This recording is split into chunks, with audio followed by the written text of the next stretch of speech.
Hey guys, tonight we are trading our cozy bedrooms for the marble halls of the Topkapi Palace in 16th century Istanbul. We're going deep inside its most secret, most forbidden quarter, the Imperial Harem. This wasn't just a collection of beautiful women, as movies might have you believe. It was a political powerhouse, an academy, and a prison, all rolled into one. And for the next little while, you are its newest resident. Now, I'm not gonna lie, your chances of surviving, let alone thriving, in this place are, well, let's just say you'll need more than just good looks. So before you get comfortable, take a moment to like the video and subscribe, but only if you genuinely enjoy what I do here.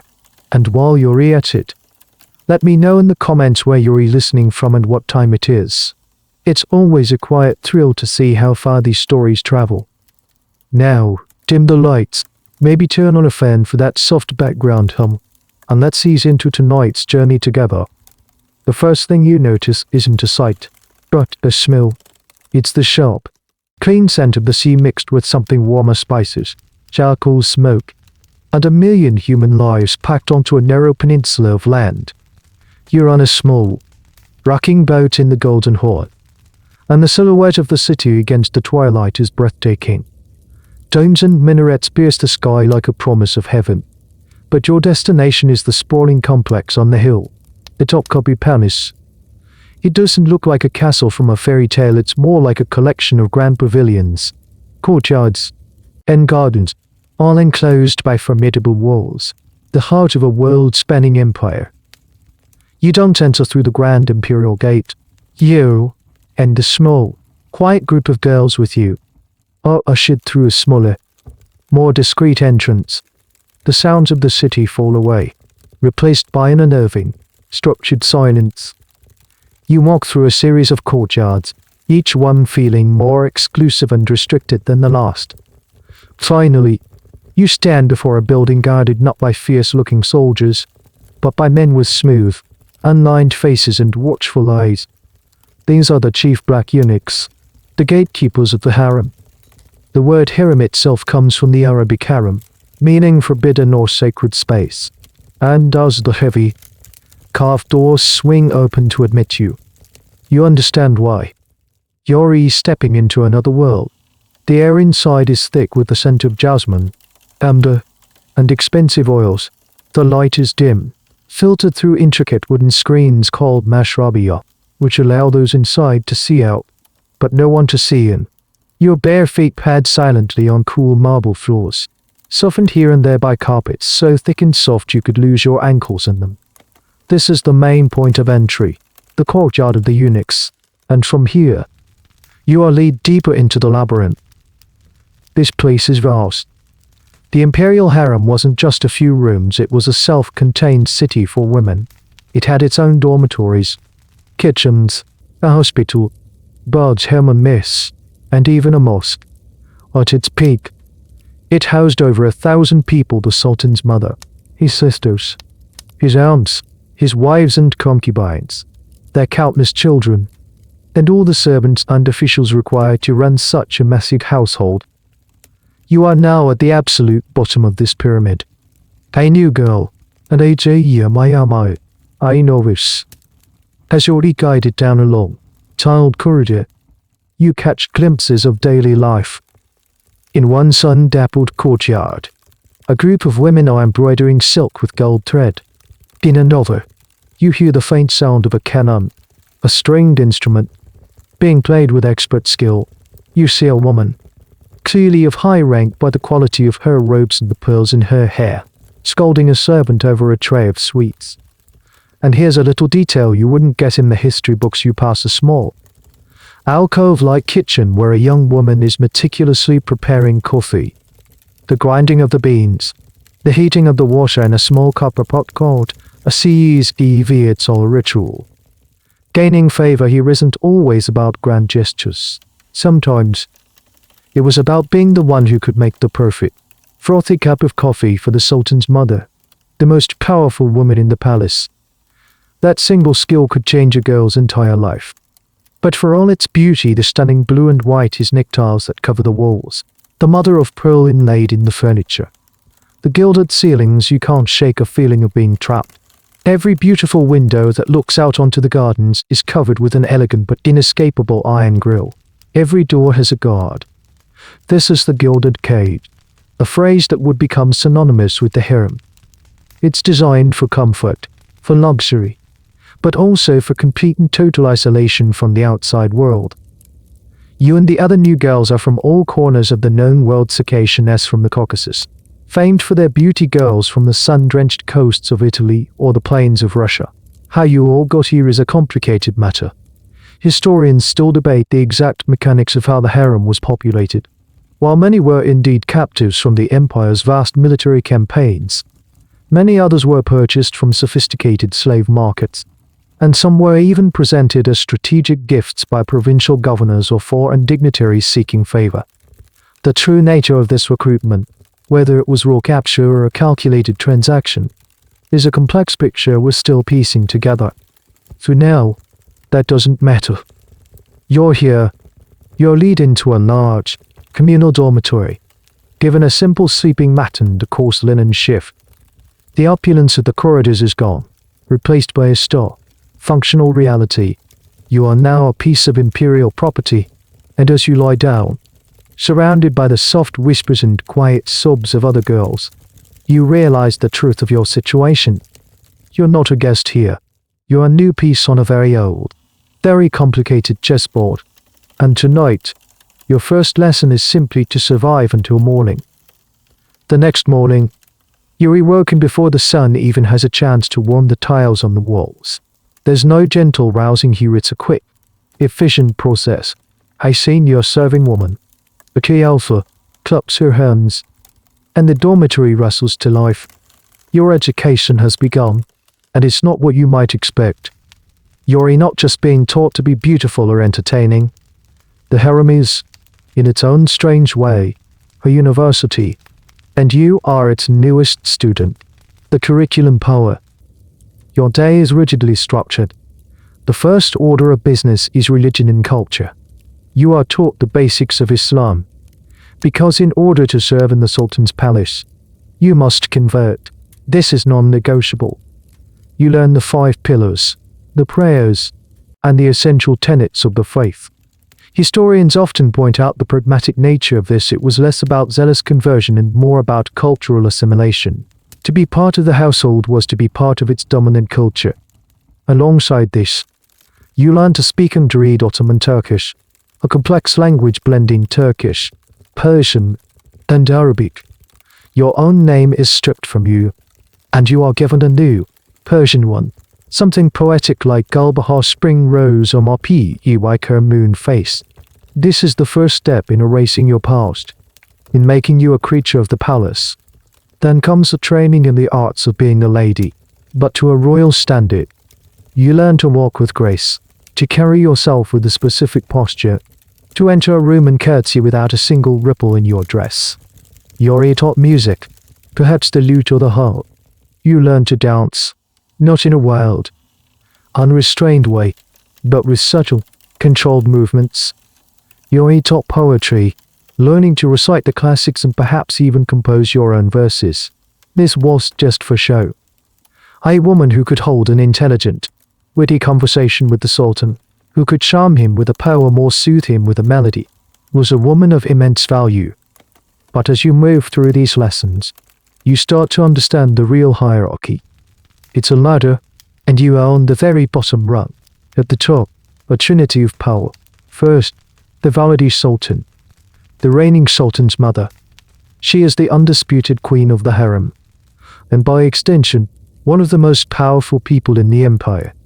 She manages the harem's vast finances, approves all appointments, and has the sultan's ear like no one else. Her word is law. Just below her is the Hosekai Sultan, the sultan's chief consort or favorite. This was a title created specifically for a woman we'll talk about later, and it signified a status far above a regular concubine. She would have the best apartments, the most servants, and the largest stipend. She was the one who had captured the Sultan's heart, and with it, his attention. Then there are the other women who have borne the Sultan a child, the courtiersses. They are respected and hold a high rank, especially if their child is a son, a potential heir to the throne. Below them are the IKBLs, the fortunate ones who have caught the Sultan's eye and spent at least one night with him. And then there is the vast sea of the ones in the eye, the girls who have been noticed by the Sultan, who are considered candidates for his bed. And beneath them all the Kariyd, the servant girl. Right now, your job is to serve those higher up the ladder. You might spend your day fetching water for a Kadn, fanning the Valide Sultan during her afternoon nap, or polishing the silver mirrors in the chambers of a Hosekai. And this is where the real game begins. You quickly learn that information is the most valuable currency in the Harem. Who is in favor, who is out, which are the young princes. The Sayherds is the Valide Sultan promoting, who did the Sultan spend last night with every whisper, every glance, every sigh is a piece of data. The eunuchs who guard the harem and act as messengers are the conduits for this information. And befriending one, learning to read their impassive faces, is a crucial skill. Here's a bizarre little tidbit about the structure. The eunuchs themselves had their own strict hierarchy. The chief black eunuch, the Kazil was incredibly powerful. He was the third highest ranking official in the entire empire. After the Sultan and the Grand Vizier, he controlled all access to the harem, managed the imperial mosque's charitable foundations, and was a key go-between for the women and the world of men. He was the gatekeeper not just to the harem's doors, but to its influence. In contrast, the chief white eunuch, the Kape, who once held more power, was relegated to guarding the palace's inner sanctum where the male pages were trained, his influence eclipsed by his black eunuch counterpart. You learn the rules quickly. Never look a high-ranking woman directly in the eye unless invited. Never speak unless spoken to. Never, ever mention the outside world you came from. Your old life is a ghost, and to speak of it is to invite trouble. You also learn about the punishments. Minor infractions might earn you a beating or unpleasant duties. Major ones, like theft or unthinkably being caught with another man, meant death. The punishment for this was brutally simple. You'd be tied in a sack and dropped into the cold waters of the Bosporus. But you also see the rewards. A woman in favor wears silk and jewels. She eats the finest food. She commands respect. Her children are princes and princesses. You see how the Valide Sultan can summon the Grand Vizier, the head of the government, to her chambers with the chief eunuch present, of course, and advise him on matters of state. You see how a Hosekai can convince the Sultan to fund a new mosque or a hospital in her name, leaving a legacy that will last for centuries. The system is designed to be a brutal, Darwinian contest. Hundreds of women, all vying for the attention of one man. It's a system meant to ensure that only the most intelligent, cunning, and resilient woman would rise to the top and become the mother of the next sultan. Historians are still divided on whether this system was a deliberate political design to produce strong heirs from strong mothers, or if it was simply a byproduct of imperial tradition and Islamic notions of seclusion that accidentally created a female-centric political arena. For now, you are just trying to keep your head down, to learn the rules, and to figure out how you're going to climb this impossibly tall ladder. You practice your Turkish, you perfect your curtsy, and you listen to everything. Because in the golden cage, a whisper is more powerful than a sword. You've been in the harem for a few years now. You're no longer the frightened novice. The HAEMII. You've graduated, becoming a K-Alpha, a junior officer, responsible for some of the newer girls. You've learned the rhythms of the palace, the silent language of power, and in the quiet moments, in the hushed conversations in the bath ashore over embroidery, you hear the stories, the legends, and one name comes up more than any other. A name spoken with a mixture of awe, fear, and reverence. Her story feels like a fairy tale, or maybe a cautionary tale. Before Hürrem, the rules of the harem, and indeed the rules of the Sultan's love life, had been consistent for over a century. A sultan would not marry. He would have multiple concubines, and to avoid concentrating power and creating rivalries, he would adhere to a strict one mother, one son policy. Once a concubine bore him a son, her sexual relationship with the sultan was over. Her sole job then was to raise her prince and be sent with him to a provincial governorship when he came of age. This was the system. It was orderly. It was tradition.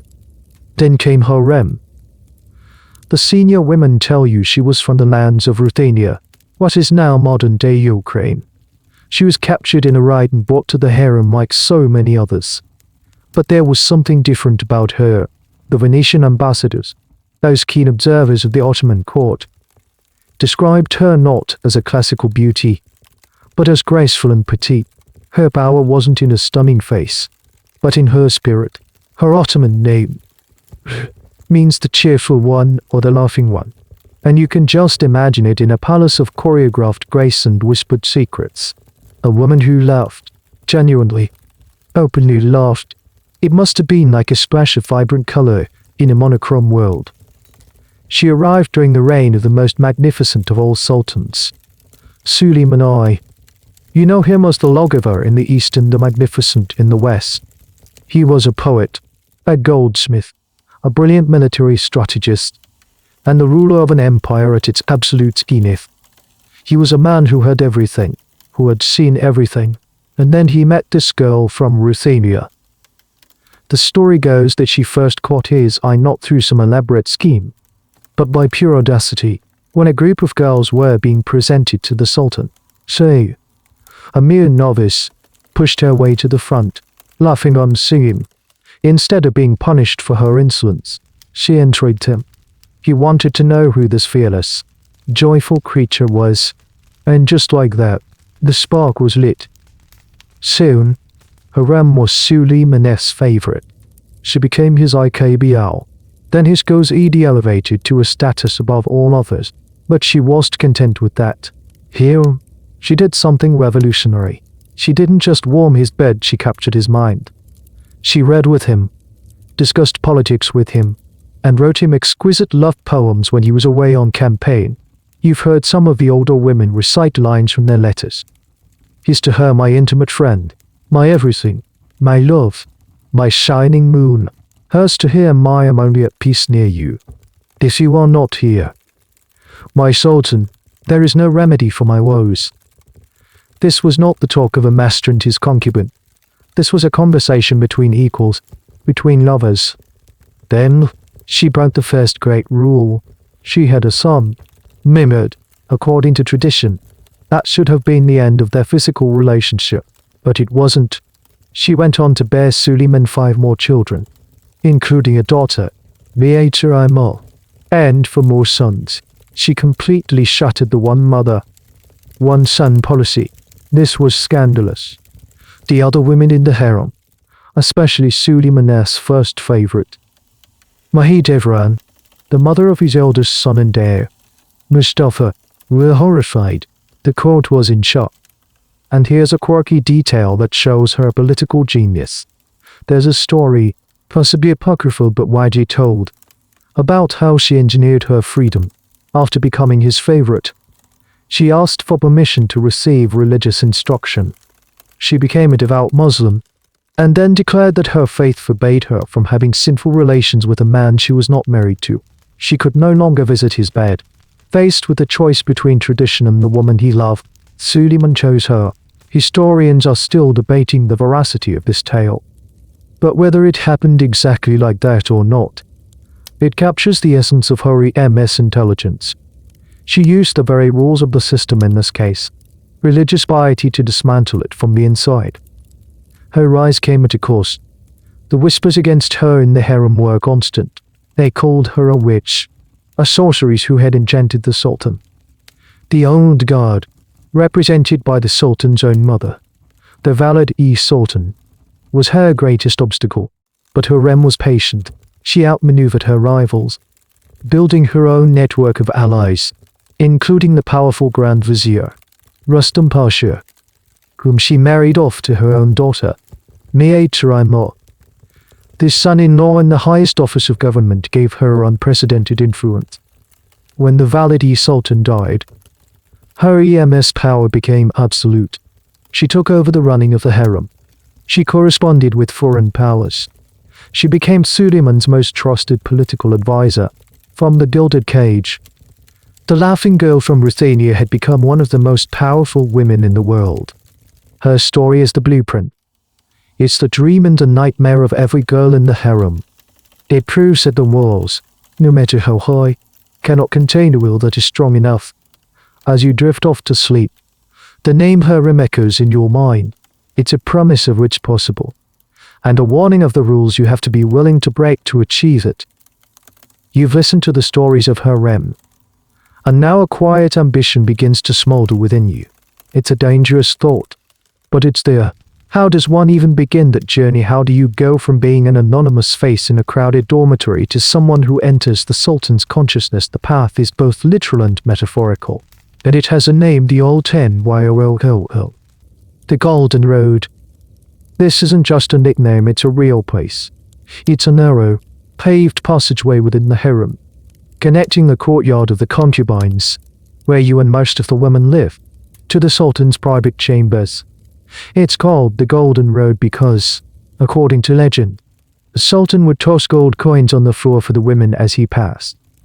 But the real gold was the opportunity it represented. To be chosen to walk this path was to have a chance at changing your destiny. The process of being chosen is a masterclass in subtlety in palace politics.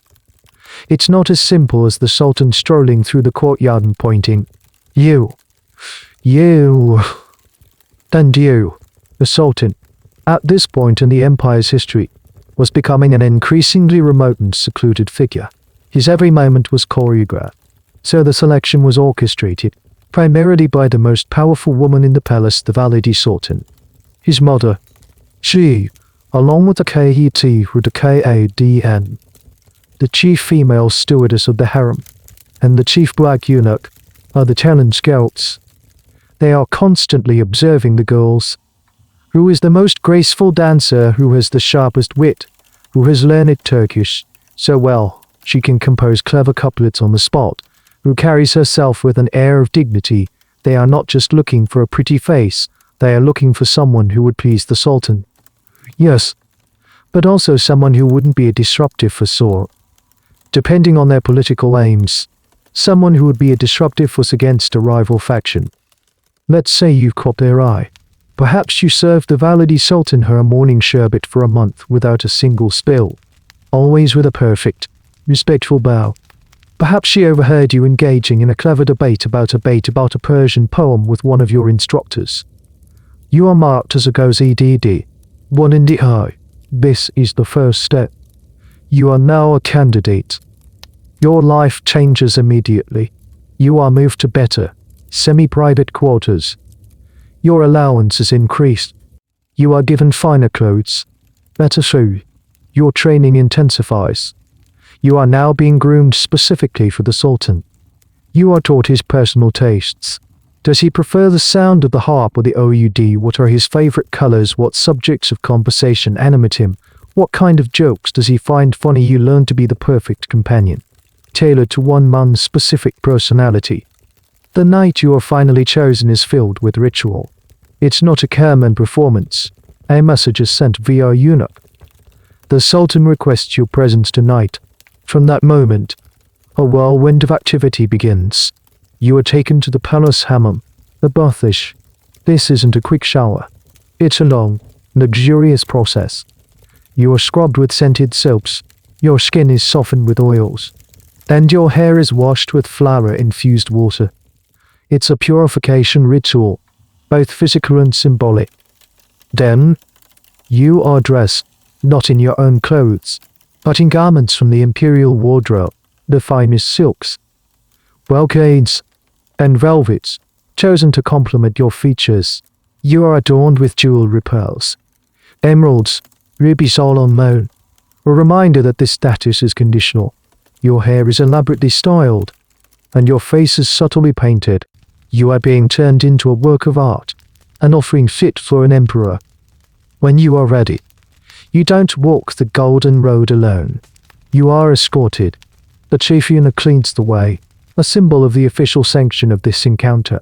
You walk down that famed corridor, your heart pounding with a mix of terror and exhilarating hope. The corridor itself is decorated with those beautiful, intricate Islamic tiles, the blue and white patterns looking almost liquid in the flickering torchlight. Every step echoes. This is the walk that could lead to everything or nothing.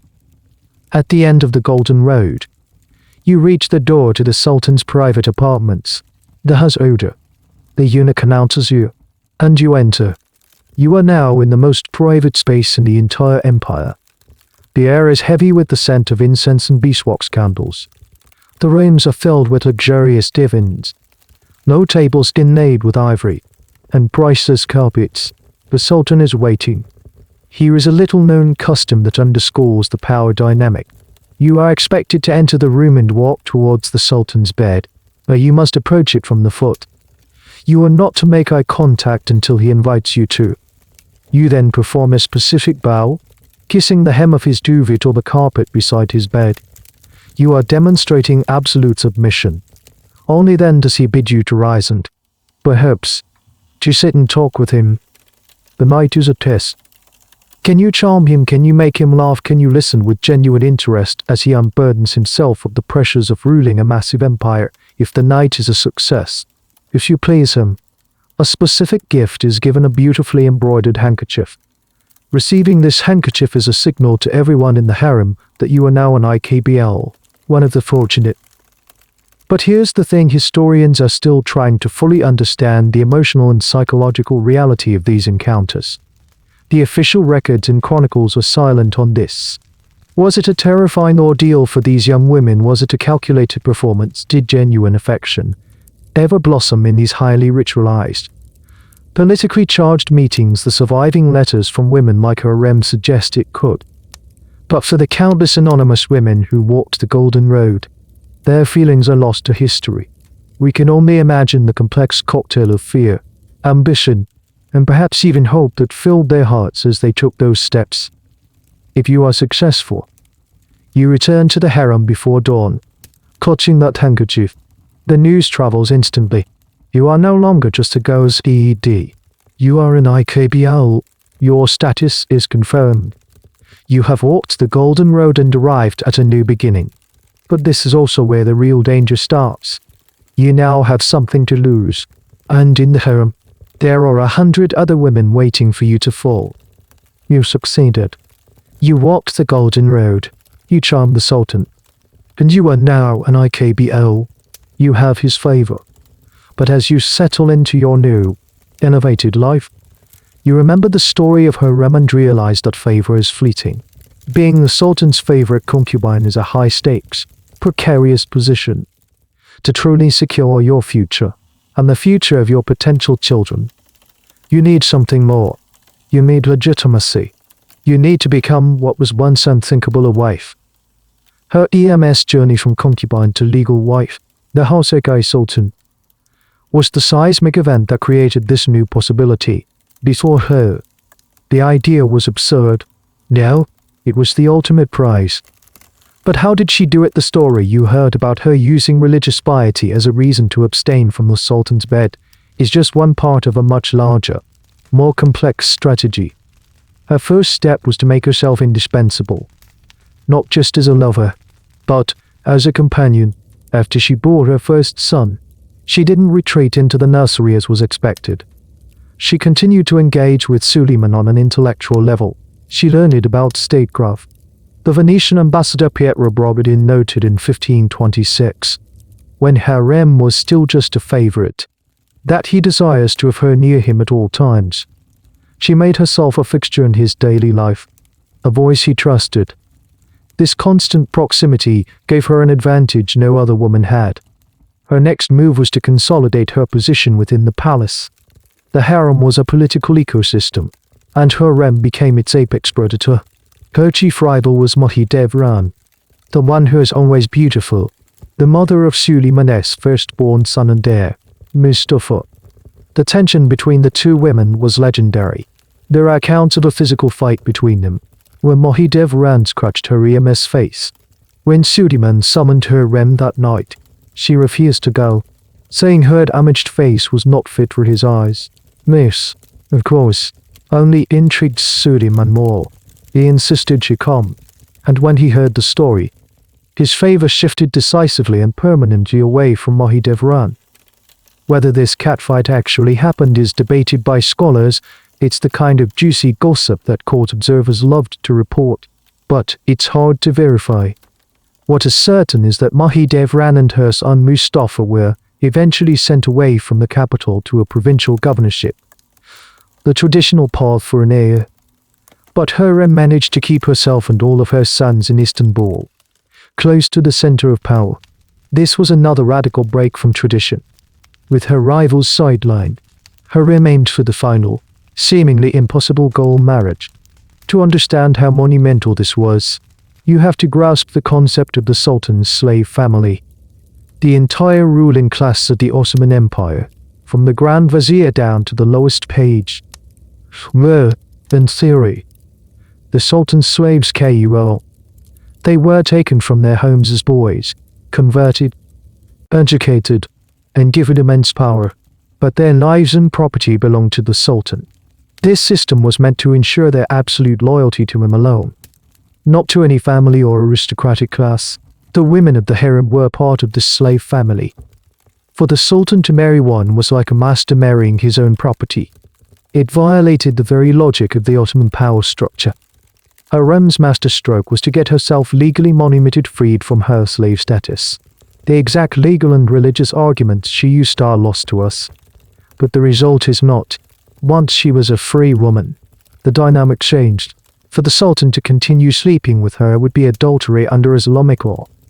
He was trapped by the consequences of his own affection. To keep her, he had to marry her, and so he did. In a lavish public ceremony in 1534, a former, nameless slave girl from a distant land was now the legal wife of the most powerful monarch on earth. The creation of the title Hosekai Sultan was the formal recognition of this new reality.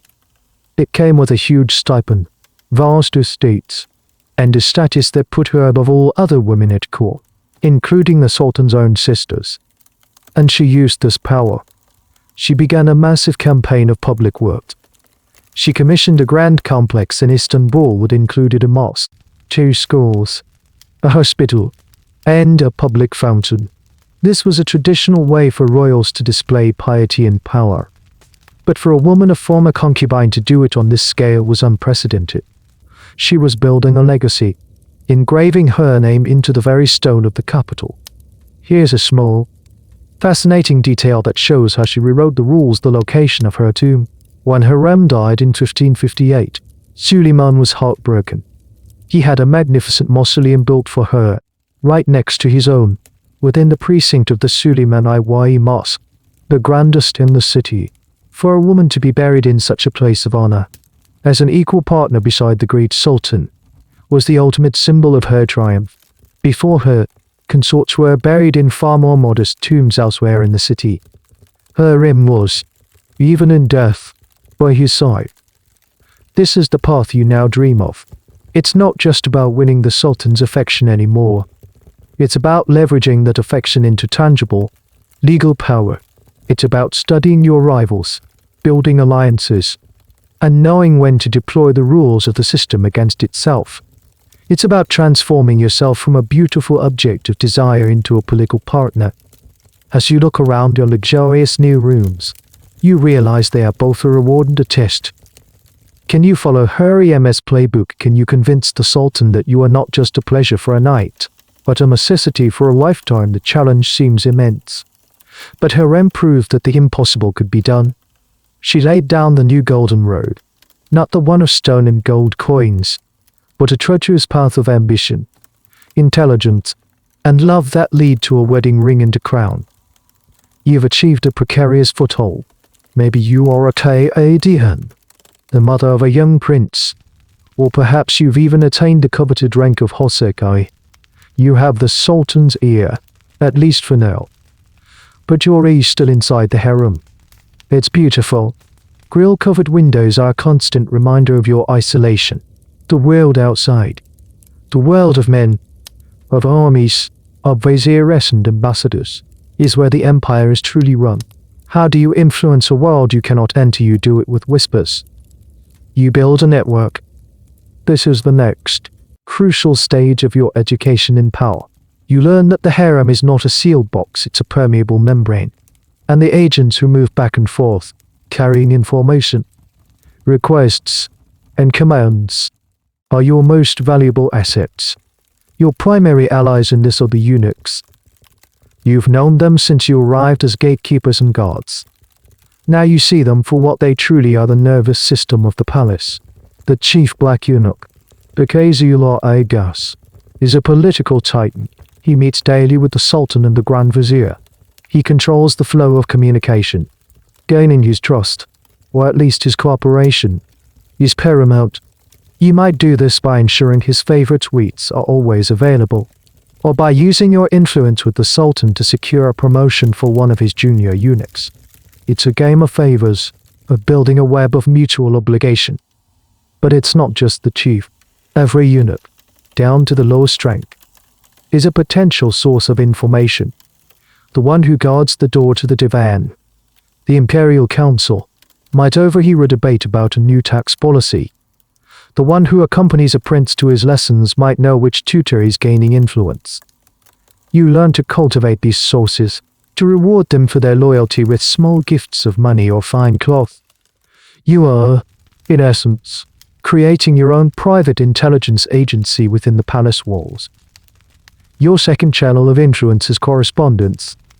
While you cannot leave the harem, your pen can, with the help of a trusted scribe, since many harem women, though literate, would use an official hand for formal documents. You can communicate with the outside world. Your most powerful tool here is your connection to the Grand Vizier, the head of the government, as Hürrem did. You might secure this alliance by marrying your daughter to him. Now, the most powerful man in the government is your son-in-law. You can send him suggestions or inquiries via a trusted messenger. Your letters might advise him on which provincial governor is trustworthy or which general is growing too ambitious. You never command, you always suggest. The language is one of deference and feminine concern, but the message is pure politics. I worry for the health of the Sultan. You might write, and the reports of unrest in Egypt do nothing to soothe my fears. Perhaps the governor there is not as capable as we had hoped. The vizier gets the message. Here's a peculiar detail of the system: the shopping list method of communication. The harem's needs were vast: food, fabric, jewels, medicine. The women would send out extensive lists of required goods. Tucked away within these mundane lists of silk bolts and sacks of rice, they could embed coded messages or requests. A specific, unusual type of spice requested from a certain market might be a signal to an allied merchant to pass on a piece of information. Historians have found some of these documents, and while it's incredibly difficult to prove definitively, the theory is that these domestic records sometimes doubled as a covert communication channel. The academic world is still debating the extent of this practice, but it's a tantalizing glimpse into the genius of harem politics. Beyond the vizier, your network extends to other key figures. You cultivate a relationship with the Sayyidul Islam, the chief religious authority of the empire. A favorable ruling from him can legitimize a political move or discredit a rival. You do this through pious donations, funding the restoration of a local mosque, or ensuring his family members receive generous gifts. You become a patron of religion, and in doing so, you gain a powerful religious ally. Your network also includes the other women of the dynasty, the Sultan's sisters and aunts. The princesses of the blood have more freedom of movement than you do.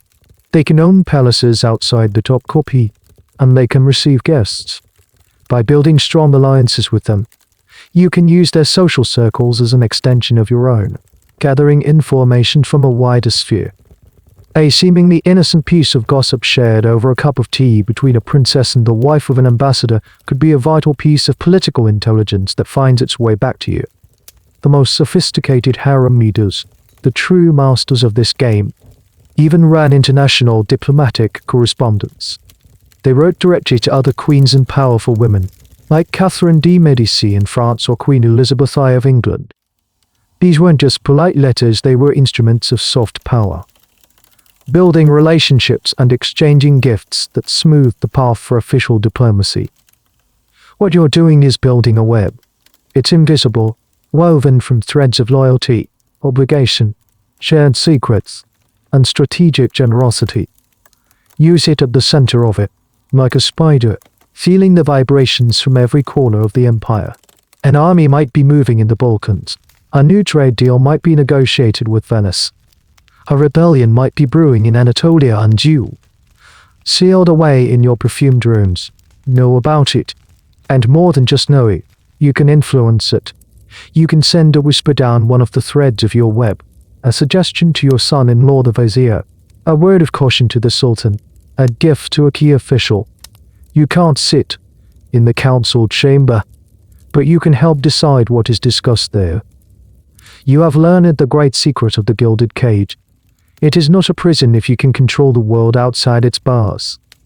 The walls of the harem are not there to keep you in, they are there to keep your rivals out, to protect the command center where you use it, quietly, patiently, pulling the strings of an empire. Years pass. The sultan you charm, the one who elevated you, is gone. Your son now sits on the throne, and you have achieved the ultimate promotion. You are the Valide Sultan, the Queen Mother. All the power you cultivated as a Hosekai is now institutionalized. You are the official head of the harem, the manager of a vast political and financial empire, and the most influential advisor to the new sultan. The era of Hürrem may have established the power of the favorite, but now a new chapter begins, dominated by a series of formidable queen mothers. You move into the Valide Sultan's lavish apartments, a sprawling suite of rooms that are a palace within the palace. From here, you will reign, and as you settle into your new role, you hear stories of the woman who perfected the art of being a valid in Nurbanu. Her story begins where many others do, with a question mark. The official narrative is that she was a Venetian noblewoman, Cecilia Venia Biafo, the illegitimate daughter of two prominent Venetian families. She was supposedly captured at sea and brought to the harem. This Venetian origin story was powerful. It gave her an exotic and high status background. However, like so many harem origin stories, historians today are highly skeptical. There is very little concrete evidence to support the Venetian noble link, and many believe it was a legend created later to enhance her prestige, whether she was Safiye from Venice or a girl from a Greek island. What is certain is that, like Hürrem, she was intelligent, ambitious. She became the favorite of Suleiman's son, Selim I. Now, Selim was not his father. Where Suleiman was a warrior and a statesman, Selim was known more for his love of poetry, wine, and pleasure. He was the first of a series of sultans who were less interested in the day-to-day grind of ruling. This created a power vacuum, and Nurbanu, his favorite Hosekai, was more than willing to fill it. Even before she became Valide Sultan, Nurbanu was a political force. She managed Selim's harem and acted as his unofficial advisor. But her real genius lay in foreign policy.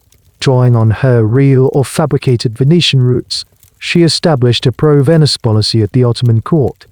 Venice, the great maritime republic, was a key trading partner and a frequent rival of the Ottomans. Nurbanu maintained a regular correspondence with the government of Venice. The Signoria, her letters, sent via trusted agents, were a back channel of diplomacy. This is where you see the Valide Sultan's power in action.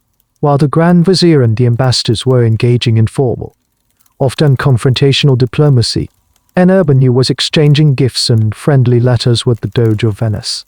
She would send him bolts of silk and jeweled daggers. He would send her Venetian glass and parrot. A fun, weird fact: exotic pets were a huge status symbol. A Valide Sultan receiving a rare bird or a monkey was the 16th century equivalent of a head of state getting a new private jet. These weren't just pleasantries. This gift exchange created goodwill and kept a line of communication open. even when the two states were officially at odds. Nurbanu was, in essence, running a parallel for ministry from her rooms in the harem. When Selimai died in 1574, her son Murad I became sultan. And then Nurbanu ascended to the position of Valide Sultan. Her power solidified. Murad I deeply respected and relied on his mother. He trusted her judgment above all others. It was said that he wouldn't make any major decision without first consulting her. She now had it all: the official title, the institutional authority, and the personal devotion of the reigning monarch. She continued her pro-Venice policy, often intervening to protect Venetian interests. When Venice's trade privileges were threatened by hawks in the divan, it was often Nurbanu who spoke to her son and smoothed things over. Her agents in the capital were known to the Venetian ambassador, who referred to her in his secret reports as a force for peace and stability. But her influence wasn't just external. She also understood the importance of domestic propaganda. Like Hürrem before her, she embarked on a massive building project. In 1583, she commissioned the Great Atik Valide Mosque complex in a suburb of Istanbul. It was a colossal project, designed by the legendary imperial architect Mimar Sinan. It included a mosque, a school, a dervish lodge, a baths, and a huge public kitchen that fed the poor. This wasn't just an act of piety, it was a statement. It broadcasted her power, her wealth, and her concern for the welfare of the Sultan's subjects. It cemented her image as the benevolent mother of the empire. As you walk through your own new apartments, you see the legacy of women like Nurbanu. You have your own treasurer to manage your vast income, derived from estates across the empire. You have your own chief steward, the Kaiti Hudakadn, to manage the internal affairs of the harem. You have a small army of servants. You are the CEO of a massive corporation. You learn from Nurbanu's example. You start to identify the key players in your son's government. You discreetly inquire about foreign affairs. You review the accounts of the charitable foundations you now control. You understand that your power rests on three pillars: your personal influence over your son, your control of the vast financial and human resources of the harem, and the public image you project as a pious and charitable matriarch. Nurbanu's story shows you the template for a successful reign as Valide Sultan. But it also contains a warning. Nurbanu's dominance was so complete that she overshadowed the next generation. Her son's own favorite, a formidable woman named Safiye, was kept in check as long as Nurbanu was alive. And as you look at your own son's harem, at the ambitious young women trying to catch his eye, you realize that your greatest challenge might not come from the world of men outside, but from the next woman who is trying to follow the very path you just completed. You are the Valide Sultan, the revered mother of the empire, secure in your power. Your son, the Sultan, trusts you implicitly. You control the harem, influence the divan, and manage a portfolio of charitable foundations that would be the envy of a small kingdom. Life is stable. But then you notice her, the woman who has your son's heart, is Hosekai. She is young, beautiful, and intelligent.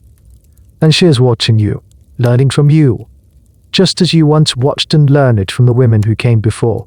This is the new, inevitable conflict, the subtle, silent war between the Valide Sultan and the Hosekai Sultan, the mother versus the wife. This was the exact drama that played out between Nurbanu Sultan, the powerful mother of Murad I, and his favorite, Safiye Sultan. It was a duel between two brilliant, ambitious women, fought not with daggers, but with whispers, alliances, and political maneuvering.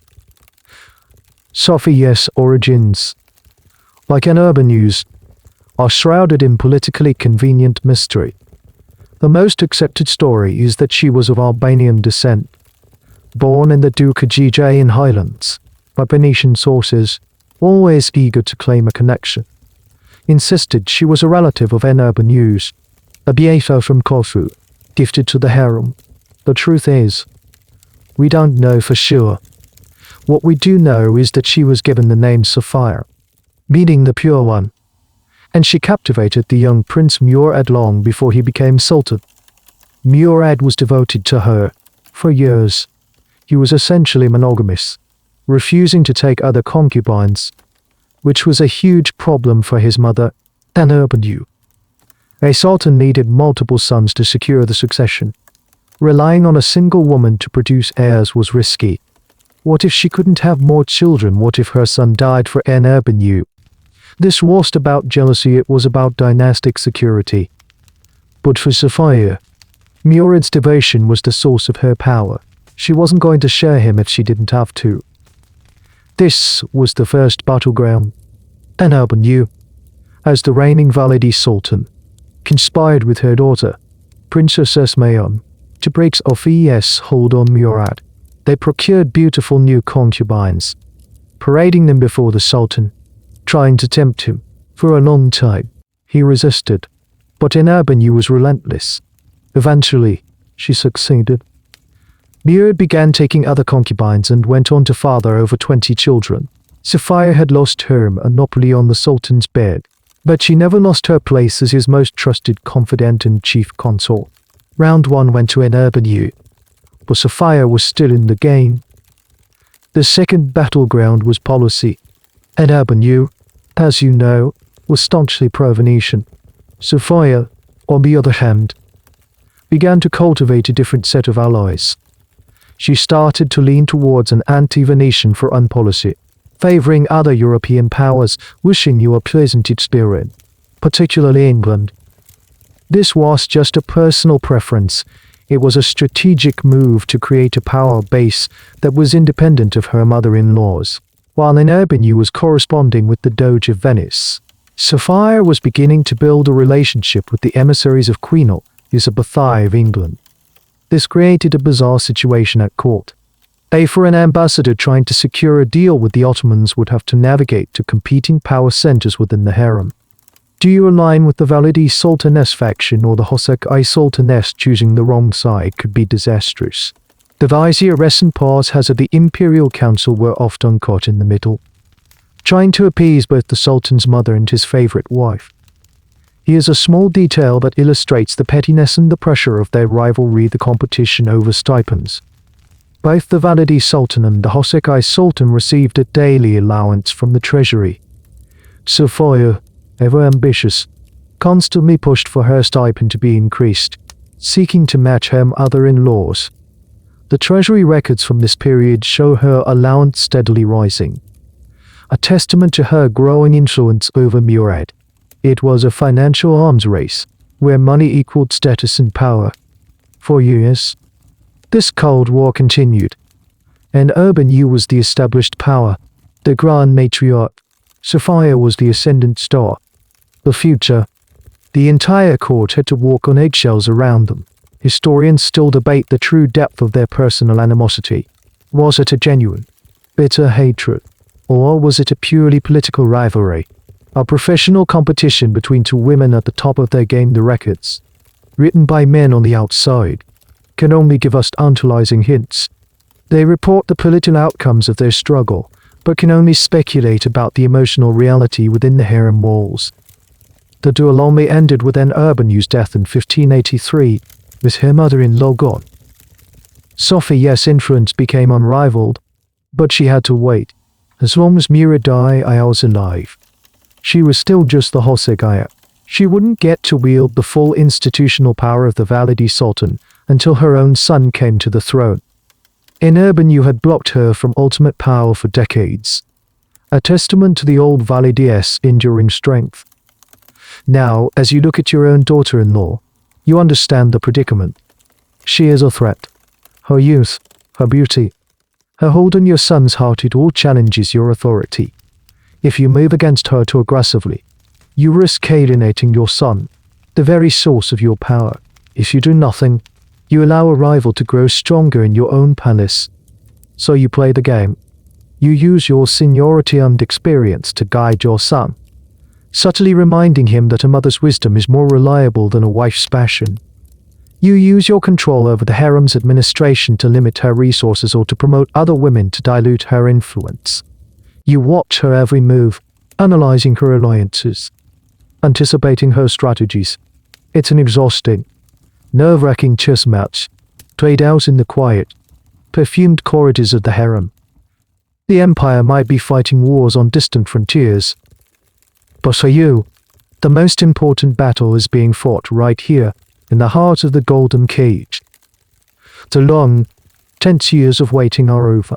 Your formidable mother-in-law is gone. Your husband, the Sultan, has died. And now, your own son, Mehmed has ascended to the throne. Finally, you have achieved the position you have coveted for decades. You are the Valide Sultan. You are Safiye. And you are determined to be the most powerful queen mother the empire has ever seen. You take to your new role with an energy and ambition that puts even your predecessor, an Nurbanu, in the shade. Your son, Mehmed, adores you. He had been your co-conspirator for years in the quiet struggle against his grandmother, an Nurbanu. Now that you are in power together, he defers to you on almost everything. You effectively become the co-ruler of the empire. The reports from Venetian ambassadors during this period are filled with frustration. They state plainly that nothing can be accomplished at the Ottoman court without your personal approval. You are the gatekeeper to all power. Your stipend is increased to an astronomical 3 zoroasters a day, a sum far greater than that of any previous valide. You use this immense wealth not just for personal luxury, but to cement your political power. You pay the troops when the treasury is running low, earning the loyalty of the janissaries, the elite infantry units that can make or break a sultan. You are no longer just influencing policy, you are an active participant in the administration of the state. But where you truly innovate is in your foreign relations. While in urban you focused on Venice, you cast a wider net. You continue a correspondence with Catherine de' Medici of France. But your most fascinating and well-documented relationship is with another ruling Queen Elizabeth I of England. This is one of the most remarkable diplomatic curiosities of the 16th century.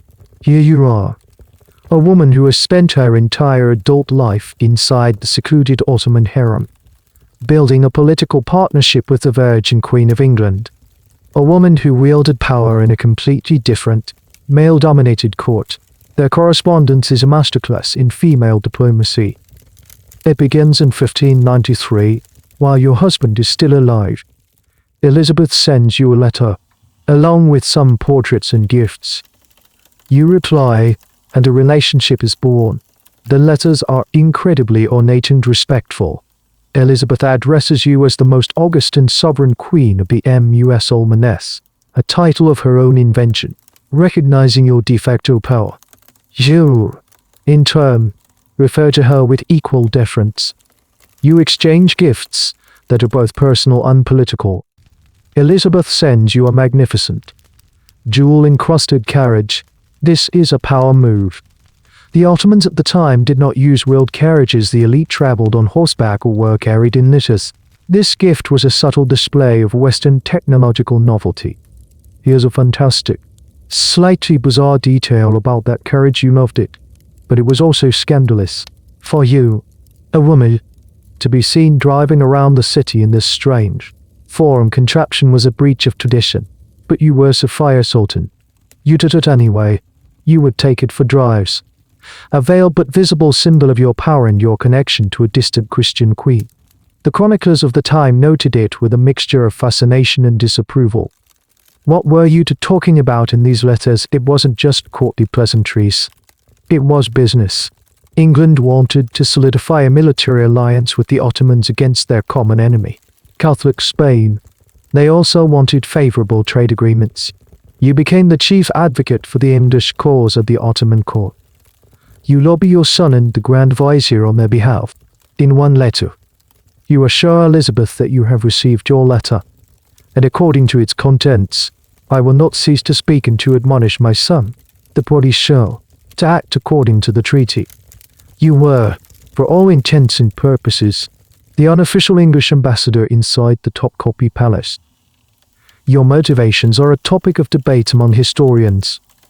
Was it a genuine belief that an English alliance was best for the empire, or was it a pragmatic way to consolidate your own power by backing a faction that was entirely dependent on you? The truth is likely a mix of both. By championing the English, you were stepping out of the shadow of an urban use pro-Venetian policy and forging your own path. You were showing everyone that there was a new master of foreign policy in Istanbul. You even had your own Kira, a trusted Jewish business agent, named Esperanza Malkoy. Kira was one of the very few non-eunuchs who could travel between the harem and the outside world, acting as a financial and diplomatic intermediary for the harem women. Esperanza Malkoy became fabulously wealthy and powerful under your patronage, but her high profile also made her a target. Her eventual fate is a stark reminder of the dangers of being too closely associated with harem power. Your reign as Valide Sultan is the absolute zenith of the Sultanate of women. You are involved in everything, from the appointment of viziers to the strategy of military campaigns. Your network of spies and informants is unparalleled. Your wealth is legendary. Through your letters to Queen Elizabeth, you are a player on the grand stage of European politics. You have taken the power blue created by Hürrem and Nurbanu and expanded it to its absolute limit. But as you stand at this peak, you are perhaps unaware that the ground is shifting beneath your feet. Your deep involvement in the day-to-day running of the state, your immense wealth, and your open flaunting of convention are creating resentment. The military, the bureaucracy, the religious scholars, they are growing weary of what they see as petticoat rule. You, Safiye, in your glorious, golden age, are inadvertently sowing the seeds for the backlash that is to come. For now, however, you simply enjoy the view from the top. You are at the pinnacle of your power as Safiye Sultan, the formidable Valide. Your son, Nimid is on the throne, and your influence is absolute. But as you look at your own children and grandchildren playing in the lush gardens of the harem, a cold, terrifying thought always lingers at the back of your mind. It's the darkest secret of the Ottoman dynasty, the brutal law that hangs over every imperial birth, the law of fratricide. This wasn't some informal, barbaric custom. It was institutionalized policy. The practice was given a legal framework by Sultan Mehmed II, the conqueror of Constantinople, back in the 15th century. His law code stated, "For the welfare of the state, the one of my sons to whom God grants the Sultanate may lawfully put his brothers to death." The logic was chillingly pragmatic. I knew Sultan's brothers, each with a legitimate claim to the throne, were a source of inevitable civil war. In the centuries before this law, succession struggles had torn the empire apart, costing thousands of lives and weakening the state. The law of fratricide was seen as a terrible, but necessary, evil, a single, controlled act of violence to prevent a much larger, more destructive one. For the women of the harem, this law turned the nursery into a viper's nest. Your own sons, who played together as children, were destined to become mortal enemies. The moment one of them became sultan, the others were living on borrowed time. As a mother, your life's work was to fold first, to ensure your son survived to ascend the throne, and second, to protect him from his own brothers, or if you were ruthless enough, to ensure your son was the one who survived, at the expense of his siblings. You, as Safiye, had to witness this horror firsthand in the most personal way imaginable. When your son, Nimid became sultan in 1595, he immediately invoked this law on a scale that horrified even the hardened Ottoman court. He had 19 of his brothers and half-brothers executed. These were not grown men plotting rebellion, many were young boys, some even infants. They were brought before him one by one, and strangled with a silk bowstring. The traditional method of executing royals, as shedding their blood was considered taboo. You can imagine the scene in the harem. The mothers of those 19 princes, their life's purpose, their hopes, and their beloved children, all extinguished in a single day. Their cries would have echoed through the marble halls. You, as the new Valide Sultan, were now the mother of the victor, But you were also living in a palace filled with the ghosts of the vanquished and the silent, burning hatred of their mothers. This was the brutal price of dynastic stability. The women of the harem developed strategies to cope with this terrible reality. Their primary goal was to get their son named as the heir apparent and sent to a provincial governorship. This posting, usually in a city like Manizay, was a training ground for a future sultan. It also put physical distance between him and his brothers in the capital. A prince in a province had his own small court, his own robes, and a power base. He was much harder to kill than a boy living in the palace. This is why Hürrem's success in keeping all her sons in Istanbul was so revolutionary and so dangerous. It kept them all within striking distance of each other. Another strategy was to try and influence the reigning sultan. Ihaseka would constantly whisper in the sultan's ear, praising her own son's virtues while subtly pointing out the flaws in his half-brothers. She would build alliances with viziers and generals, creating a political faction dedicated to her son's succession. It was a decades-long political campaign that started the day a prince was born. Here's a small, heartbreaking detail that reveals the human cost of this system. When a prince died, whether by execution or of natural causes, his mother was effectively retired. She would often be sent away to the old palace, a residence in another part of the city where the mothers and harems of deceased sultans lived out their days in relative obscurity. They went from being at the center of power, with the future of the empire in their hands, to being forgotten relics. The old palace was a place of sorrow, a gilded retirement home filled with women who had lost the great game. The practice of fratricide is, for obvious reasons, one of a historian's most grim subjects. There is still an ongoing debate about its popular acceptance. Was it truly seen by the general populace as a necessary evil for the stability of the empire, as the official narrative claimed, or was it viewed as a monstrous practice of a detached and ruthless ruling family? The chronicles written by court insiders justify it. But how the common person felt is much harder to know. We see glimpses of disapproval in some critical texts, but open dissent was impossible. Safiye, your son's brutal accession consolidated your power, but it also set a dangerous precedent. The sheer scale of the killing shocked the empire and likely contributed to a growing sense that the system was broken. This is where you, and the women after you, started to look for an alternative. The survival of the fittest through fratricide was too costly, too bloody. A new idea began to emerge, a change that would fundamentally alter the dynamics of the harem and the empire.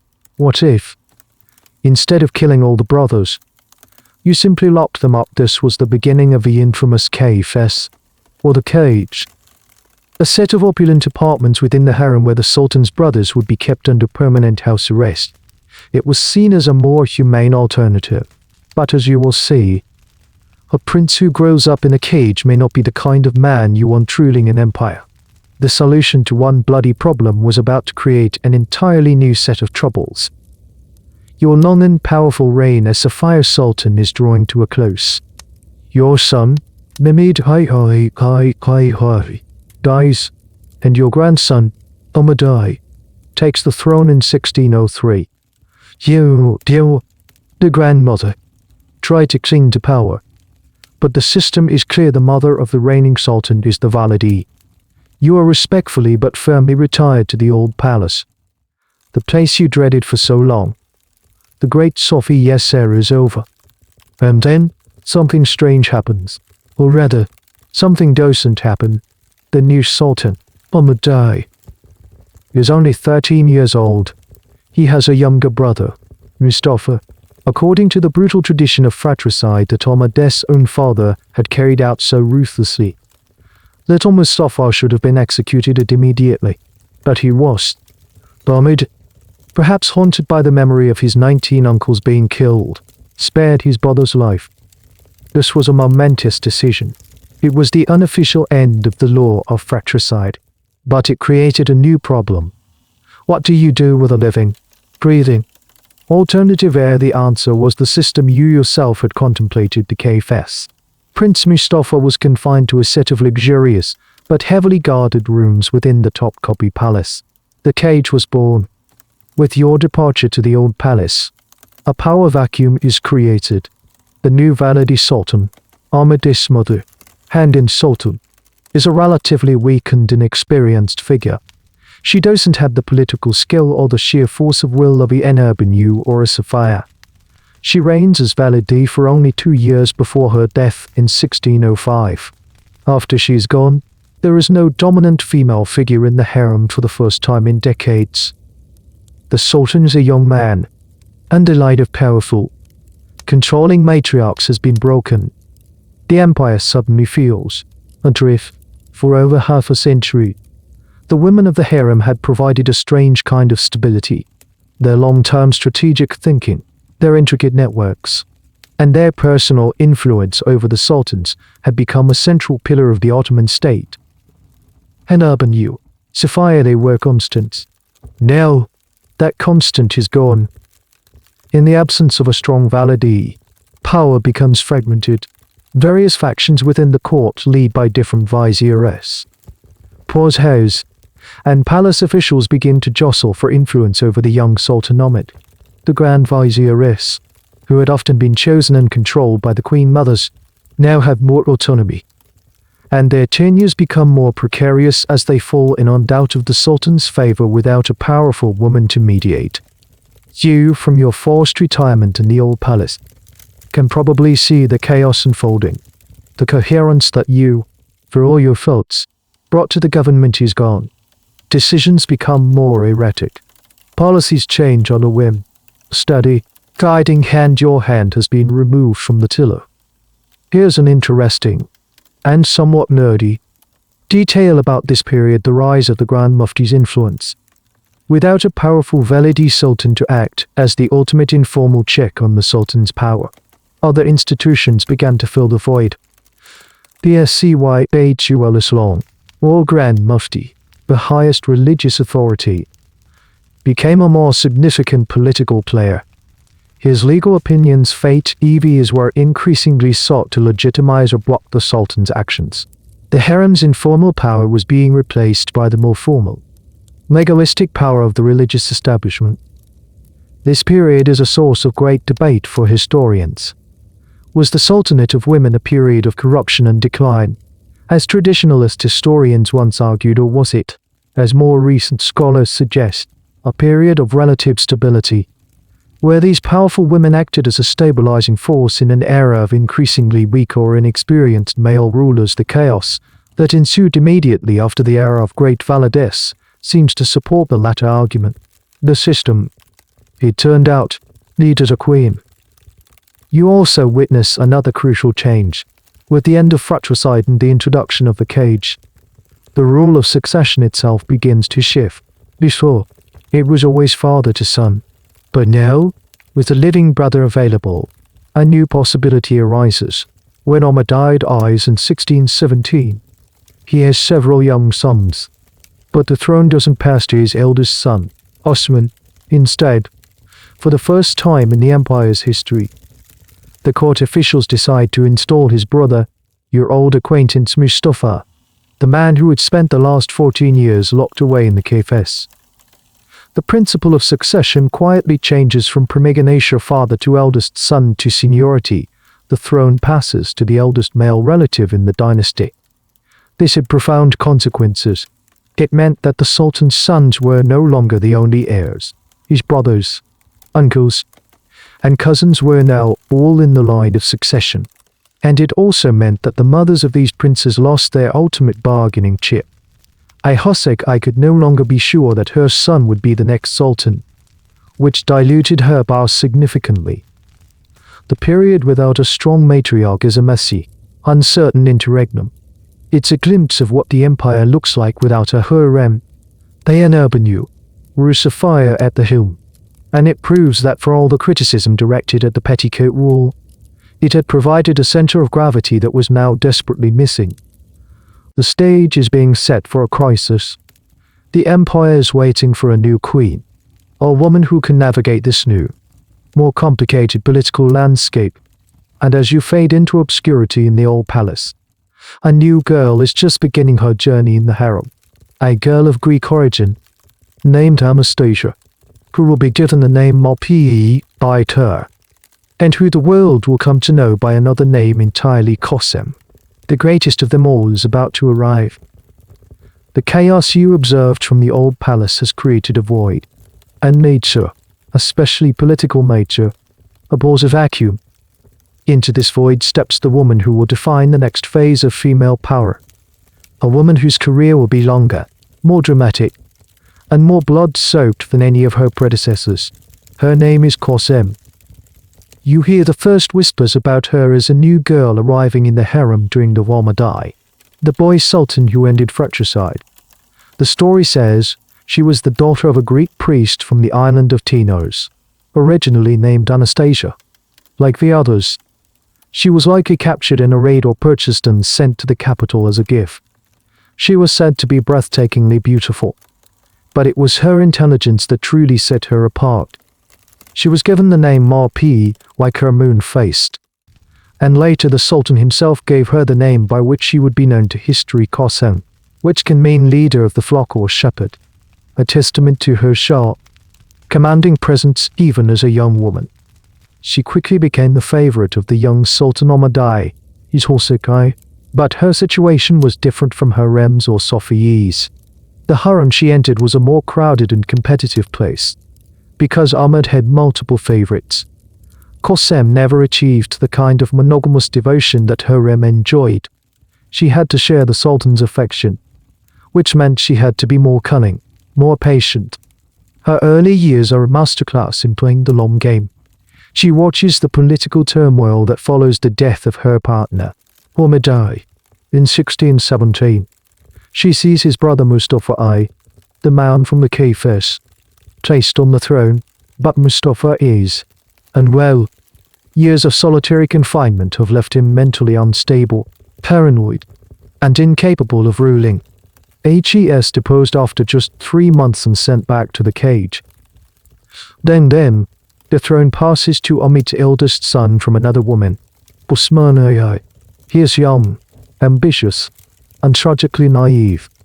Osman tries to be a strong ruler, attempting to curb the power of the Janissaries and reform the military.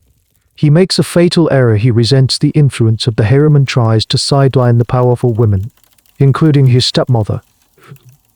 He even takes the unusual step of marrying the daughter of a high-ranking religious official, a freeborn Turkish woman, in an attempt to create a new, non-harem-based power structure. From the sidelines, watches and waits, she maintains her networks, cultivates her alliances, and protects her own young sons, Murad and Ibrahim, who are living in the palace and are potential threats to Osman. When the disgruntled Janissaries rise up in revolt against Osman I's reforms in 1622, they storm the palace. In a brutal and shocking turn of events, the young sultan is captured, publicly humiliated, and executed. It's the first time in Ottoman history that a reigning sultan has been killed by his own subject. The empire is in shock. The throne is once again vacant, and who do the rebels put back on it? The mad Mustafa, for a second, disastrous reign. This is where you see Kösem's political genius begin to shine. The empire is in chaos. There's a regicide, a mentally unfit sultan on the throne, and warring factions of viziers and janissaries. Everyone is panicking, but Kösem remains calm. She uses the crisis to her advantage. She works behind the scenes, consolidating support for her own son, Murad. She makes promises to the military leaders and government officials. She presents herself as the only one who can bring stability, the only one with a viable, healthy heir ready to rule. A weird little fact from this period is that during Mustafa's second reign, he allegedly had his nephews, including Kösem's sons, brought for execution. It was Kösem's quick thinking and influence within the harem that saved them, hiding them until the danger passed. She was literally protecting the future of the dynasty while the government fell apart. After a little over a year of chaos under Mustafa, the court has had enough. They depose him for a final time and send him back to the cage, where he will remain until his death. And in 1623, the throne passes to Kösem's son, Murad. He is only 11 years old. And with that, Kösem's moment arrives. Because the Sultan is a child, he cannot rule alone. A regent is needed. And who is the most powerful, most experienced, most capable person for the job? His mother. Kösem is named the official regent of the Ottoman Empire. She is no longer just a valide sultan advising from the shadows. She is the direct ruler. She attends the meetings of the divan from behind a curtain, her voice dictating the policies of the state. She has achieved a level of formal, recognized power that no woman before her had ever held. The girl named Anastasia has outlasted her husband, two rival sultans, and a period of bloody anarchy. She has placed her son on the throne and made herself the master of the empire. But her greatest challenges are yet to come. Ruling a vast, turbulent empire is one thing. Ruling it while trying to control a son who is about to grow into one of the most ruthless tyrants in Ottoman history is another thing entirely. Your son is on the throne. He is only a boy, 11 years old. A child who has survived palace intrigues and assassination attempts thanks to your protection. No, you. I'm not just the valide sultan. You are something more. You are the nearby sultanate, the official regent of the empire, the power that Hürrem and Nurbanu and Safiye wielded informally, you now hold as a constitutional reality. This is the golden age of your rule. For nearly a decade, you are the undisputed master of the Ottoman world. Your son, Murad, sits on the throne during council meetings, but it is your voice that matters. You don't even have to be in the room. Often, you would be positioned behind a curtain in an adjoining chamber, listening to the debates of the vizieress. When you wish to intervene, you would do so through your trusted intermediary, the chief black eunuch, or sometimes your voice would simply emerge from behind the screen, a disembodied, absolute authority that would settle the matter. You take control with an iron grip because you have to. The empire you've inherited for your son is in shambles. The treasury is empty. The Janissaries are mutinous and defectively run the streets of Istanbul. The Safavid Empire, the Ottomans' great rival to the east, has taken advantage of the chaos to capture Baghdad. Your first job is simply to stop the bleeding. You prove to be a remarkably skilled administrator. You appoint and dismiss Grand Vizieress, searching for competent men who are loyal to you and your son's dynasty. You tackle the financial crisis, imposing new taxes, cutting unnecessary expenses, and cracking down on corruption. This, of course, makes you enemies. Every corrupt official you fire, every tax loophole you close, creates another person who despises you, but you are unfazed. Your daily routine is that of a monarch. You wake early, receive reports from your network of spies and agents, and then begin a series of audiences. You meet with the Grand Vizier to discuss state affairs. You meet with foreign ambassadors, or at least their communications are routed through you. You personally review military dispatches and sign off on public works projects. You are running the empire. One of your greatest strengths is your understanding of public relations. You know that power isn't just about controlling the army and the treasury, it's about controlling the narrative. You cultivate an image of yourself as a pious, charitable, and benevolent mother of the people. You fund soup kitchens that feed thousands of the city's poor every day. You finance the construction of mosques, fountains, and caravanserais. A famous story tells of how you would secretly visit the city's prisons, paying the debts of small-time criminals to secure their release. This was a brilliant PR move, earning you a reputation for mercy and generosity among the common people. Here's a little detail that shows the depth of your involvement. You even took an interest in water management. You funded the repair and construction of aqueducts to ensure Istanbul had a clean and reliable water supply. It's not a glamorous job, but it was essential to the health and stability of the city. And it shows that your rule wasn't just about high politics, it was about practical governance. But all this time, while you are busy holding the empire together, your son is growing up. And as he enters his late teens, Murad begins to resent being his mother's puppet. He is proud, intelligent, and has a simmering violence just beneath the surface. He wants to rule. He wants to be a sultan in the mold of his great ancestors, like Mehmed the Conqueror or Suleiman the Magnificent, not a figurehead for his mother. The transition of power is tense. In 1642, when Murad is 20 years old, he makes his move. He uses a Janissary revolt as a pretext to seize absolute control. He convenes his council and declares that the regency is over. He will now rule in his own name. You can imagine the scene: the young man, now a towering and intimidating figure, standing before the viziers who had, for years, taken their orders from his mother, and announcing that he is now their master.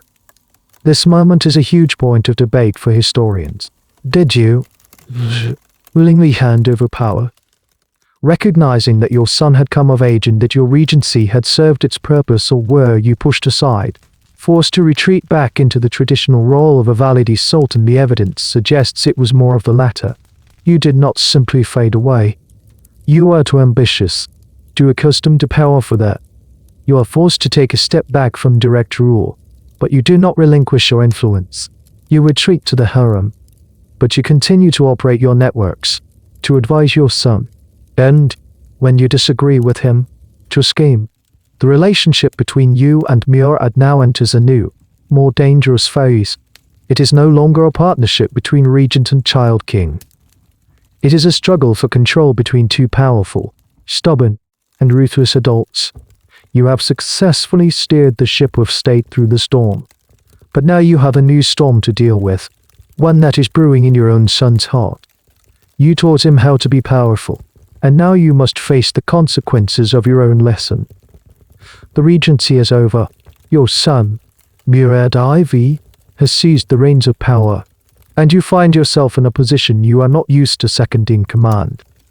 You are still the Validi Sultan, a position of immense prestige and influence, but the final word now belongs to him, and you quickly discover that the boy you protected has grown into a man of terrifying intensity. Murad IV is a paradox. On one hand, he is exactly the kind of strong, decisive ruler the empire needed. He is determined to restore order and discipline after years of anarchy. On the other hand, he is possessed by a ferocious, almost uncontrollable cruelty. His solution to every problem is force, and his favorite tool is execution.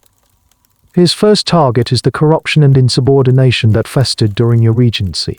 He cracks down on the janissaries and the court officials who had grown too powerful. He executes anyone suspected of corruption, often with his own hands. The chronicles tell stories of him stalking the streets of Istanbul in disguise at night, a giant of a man, personally cutting down anyone who broke his strict new laws. This is where your new role begins: taming a tyrant. You are one of the very few people, perhaps the only person, who can speak to him with any degree of frankness. You can't command him anymore, but you can advise, cajole, and ruin. You become the last line of defense for officials who have fallen out of his favor, often intervening to save a vizier or a pasha from summary execution. Your apartments in the harem become a sanctuary, a place where terrified officials can seek your intercession. The relationship between you and Murad is a constant, high-stakes negotiation. He respects you, and he still relies on your political acumen. But he also resents your authority. There are moments of warmth and collaboration, followed by periods of intense conflict. He is determined to prove that he is his own man, and you are determined not to let him destroy the empire, or himself, in the process. One of his most famous, or infamous, policies is the prohibition of coffee, tobacco, and alcohol. He believed these substances were the cause of social decay and indiscipline, and that the coffee houses where men gathered to drink and smoke were centers of sedition. He banned them all on pain of death. This is not an exaggeration. People were executed for being caught with tobacco or drinking a cup of coffee. Here's a darkly absurd detail that illustrates his fanaticism. Murad spies would roam the city with a block of tobacco, offering it to people. If anyone was foolish enough to accept, they were immediately seized and punished. It was a brutal, paranoid form of social control. Yo, from the Hürrem. Mike saw this as madness. Coffee and tobacco were huge parts of an Ottoman social life and commerce. You would have tried to reason with him, to argue that such extreme measures were counterproductive and bred resentment. Sometimes you might have succeeded in getting him to ease up, but more often than not, his iron will prevailed. The greatest source of tension between you is the military. Murad is a warrior sultan. He personally leads his armies on campaign, something no sultan had done for generations. His greatest ambition is to recapture Baghdad from the south of Edessa. You, on the other hand, are more cautious. You understand the immense cost of war, both in blood and treasure. You worry about him being away from the capital for so long, leaving a power vacuum that his enemies could exploit. This conflict comes to a head during the Baghdad campaign of 1638. While he is away at the front, you are effectively in charge of the capital. You manage the government, ensure the army is supplied, and keep the peace. You are his indispensable partner, yet you constantly disagree on strategy. Your letters to him are a mix of motherly concern and hard-nosed political advice, urging caution, while he is focused on glorious, bloody victory. The nature of your influence during his reign is a subject of much scholarly discussion. Some historians believe that while Murad held the public stage, you remained a true power behind the throne, manipulating him and guiding his decisions. Others argue that Murad was very much his own man, and that your role was significant but ultimately subordinate. The truth is likely somewhere in the messy middle. It was a dysfunctional co-rule, a partnership defined by love, resentment, and a constant struggle for control. You watch with a mixture of pride and horror as he succeeds in his military ambitions. He retakes Baghdad in a brutal siege. He returns to Istanbul a conquering hero, the savior of the empire. He has proven himself to be the strongman he always wanted to be, but the physical and mental toll on him is immense. He is a man running on pure adrenaline and rage, and it is burning him out. As he ages, his cruelty deepens, and his health begins to fail, likely from cirrhosis of the liver due to his own heavy drinking. A bitter irony for a man who executed others for the same vice. You see the end coming, and you have to start thinking about what comes next. Murad has no surviving sons. According to the new rule of seniority, the throne will pass to his only surviving brother, the brother you have kept safe all these years.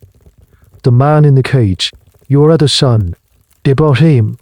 And you know, perhaps better than anyone, that Ibrahim is not fit to rule. You have just spent years trying to control one problematic son, and you are about to inherit another, far more broken one. Your formidable, terrifying son, Murad IV, is dead. He lies in state, a giant felled by his own excesses. The empire breathes a collective, nervous sigh of relief. The reign of terror is over, but for you, wishing you a pleasant experience, the anxiety is just beginning. The succession is clear. There is only one male left in the entire Ottoman dynasty, Murad's younger brother, your other son, Ibrahim, and Ibrahim is a wreck. He has spent almost his entire life, over 20 years, locked away in the kafes, the cage. While it was a gilded prison, with servants and comforts, it was still a prison. He lived in constant terror, never knowing which footstep outside his door might be the executioner sent by his paranoid brother. Murad had, in fact, wanted to execute Ibrahim on his deathbed, to ensure the dynasty ended with him. It was you who intervened. You who convinced the dying Murad to spare him, arguing that the empire needed an heir. And you saved Ibrahim's life, and in doing so, you have saddled the empire with its most unstable sultan yet. Now you face the bizarre task of convincing Ibrahim that he is actually the new sultan. A delegation, led by the Grand Vizier, goes to the Kayfas to inform him of Murad's death and his own accession. Ibrahim refuses to come out. He is utterly convinced it's a trick, that his brother has faked his own death and is just waiting for him to emerge so he can finally have him killed. He barricades the door. He simply does not believe them. He is so broken by fear that the best news of his life sounds like a death sentence. The viziers are at a loss, so they come to you. You are the only one he might trust. You go to the door of the cage. You speak to him, your voice filled with all the maternal authority you can muster. You swear to him that Murad is gone, that the throne is his. Still, he refuses. Here's where the story takes a truly macabre turn. To finally convince him, you give an order. Murad's body is to be brought and displayed outside the door of the cafes. Only when Ibrahim peers through the grill and sees the physical corpse of his feared brother does he finally, cautiously, accept the truth. He emerges from the cage, a pale, trembling man, blinking in the unfamiliar light of freedom and power. Utterly unprepared for the world he is now supposed to rule. Your role changes once again. You were the regent for a child. You were the advisor to a tyrant. Now, you are the guardian of a man with deep and lasting psychological trauma. Ibrahim is plagued by crippling headaches, nervous breakdowns, and fits of panic. He has no experience of the outside world, no knowledge of governance, and no understanding of people. He is, in the early days of his reign, entirely dependent on you. You are, once again, the de facto ruler of the empire. You handle the day-to-day administration. You appoint the viziers. You set the policy. You essentially put the empire on autopilot, trying to maintain the stability that Murad, for all his faults, had established. Your primary goal is to keep Ibrahim calm and functional, to shield him from the pressures of his office, and to manage his erratic behavior. But your other, more urgent goal is to ensure the survival of the dynasty. Ibrahim is the last Ottoman male. If he dies without an heir, the 300-year-old House of Osman ends. The pressure is immense. You immediately set about populating his harem with the most beautiful women and encouraging him to produce a son. At first, he is terrified and impotent, his trauma extending even to his personal life. He needs to be coached and coaxed into his dynastic duty. This is a strange and controversial period in your career. Some historians have accused you, wishing you a pleasant experience, of deliberately keeping Ibrahim weak and distracted with sensual pleasures so that you could continue to rule in his name. The argument is that you encouraged his developing obsessions with women, perfumes, and luxurious furs to keep him occupied while you ran the government. Others argue that you were simply doing your best to manage a deeply damaged man, using the only tools at your disposal to keep him stable enough to produce an heir. The truth, as always, is probably a complex mixture of both political calculation and genuine maternal concern. You surround him with charlatans and healers who promise to cure his afflictions. You cater to his increasingly bizarre whims. The business of state is conducted in the morning, and then Ibrahim is left to the secluded world of the harem, a world you curate for him. And, to your immense relief, the plan works. In January 1642, a son is born Mehmed. The dynasty is saved. Soon, more sons follow. The immediate crisis is over. But by solving one problem, you have created another. You have enabled Ibrahim's descent into a fantasy world, and his connection to reality, already tenuous, is beginning to snap completely. The madman sultan is about to become a liability that even you cannot control. The guardian of the broken king is about to become the usurper of a monster. You have saved the dynasty. Your son, Ibrahim, has produced heirs, and the future of the House of Osman is secure for another generation. But the man himself is unraveling. The initial relief of his survival has given way to the daily nightmare of his reign. You thought you could manage him, keep him placated in the harem while you ran the empire. But the cage door is open now, and the man who emerged is developing a monstrous appetite for power and pleasure, with no sense of consequence. Ibrahim's early anxieties have been replaced by an all-consuming hedonism. His court becomes a theater of the absurd. He develops a series of obsessions, each one more bizarre and expensive than the last. His first and most enduring obsession is with women. This goes beyond the usual dynastic requirement of a sultan's harem. He collects women of all shapes and sizes, particularly large women, dispatching agents across the empire to find the heaviest women they could. One Armenian woman he favored was said to have been so large she had to be brought to him in a specially reinforced chair. His second great obsession is with furs, specifically sable. He demands that everything in his apartment be covered in it. The walls, the floors, the divans all draped in priceless sable fur. He even insists that the palace cats wear little sable coats. This isn't just a quirky personal taste, it's a ruinously expensive demand. The treasury, which you and Murad had worked so hard to stabilize, is being drained to satisfy his whims. Your daily life becomes a frantic exercise in damage control. You are essentially the Empire's chief financial officer, and you have to read your son's imperial shopping list with a growing sense of dread. He demands a new jewel-encrusted barge for the Bosporus. He decides he needs ambergris, a rare and incredibly expensive substance from Wales, used in perfume in bulk. Not just for his scent, but to mix into his food. The cost is astronomical. This is where you come into direct conflict with him and his new circle of favorites. As Ibrahim grows more confident, he starts to listen to people other than you. He falls under the influence of a charlatan named Safiye, a self-proclaimed genie master who promises to cure all his ailments with spells and potions. Safiye becomes incredibly powerful, selling government offices to the highest bidder and amassing a colossal personal fortune. You see him as a parasite, a fraud who is enabling your son's worst instincts. But Ibrahim is completely under his spell. You try to reason with Ibrahim. You try to curb his spending.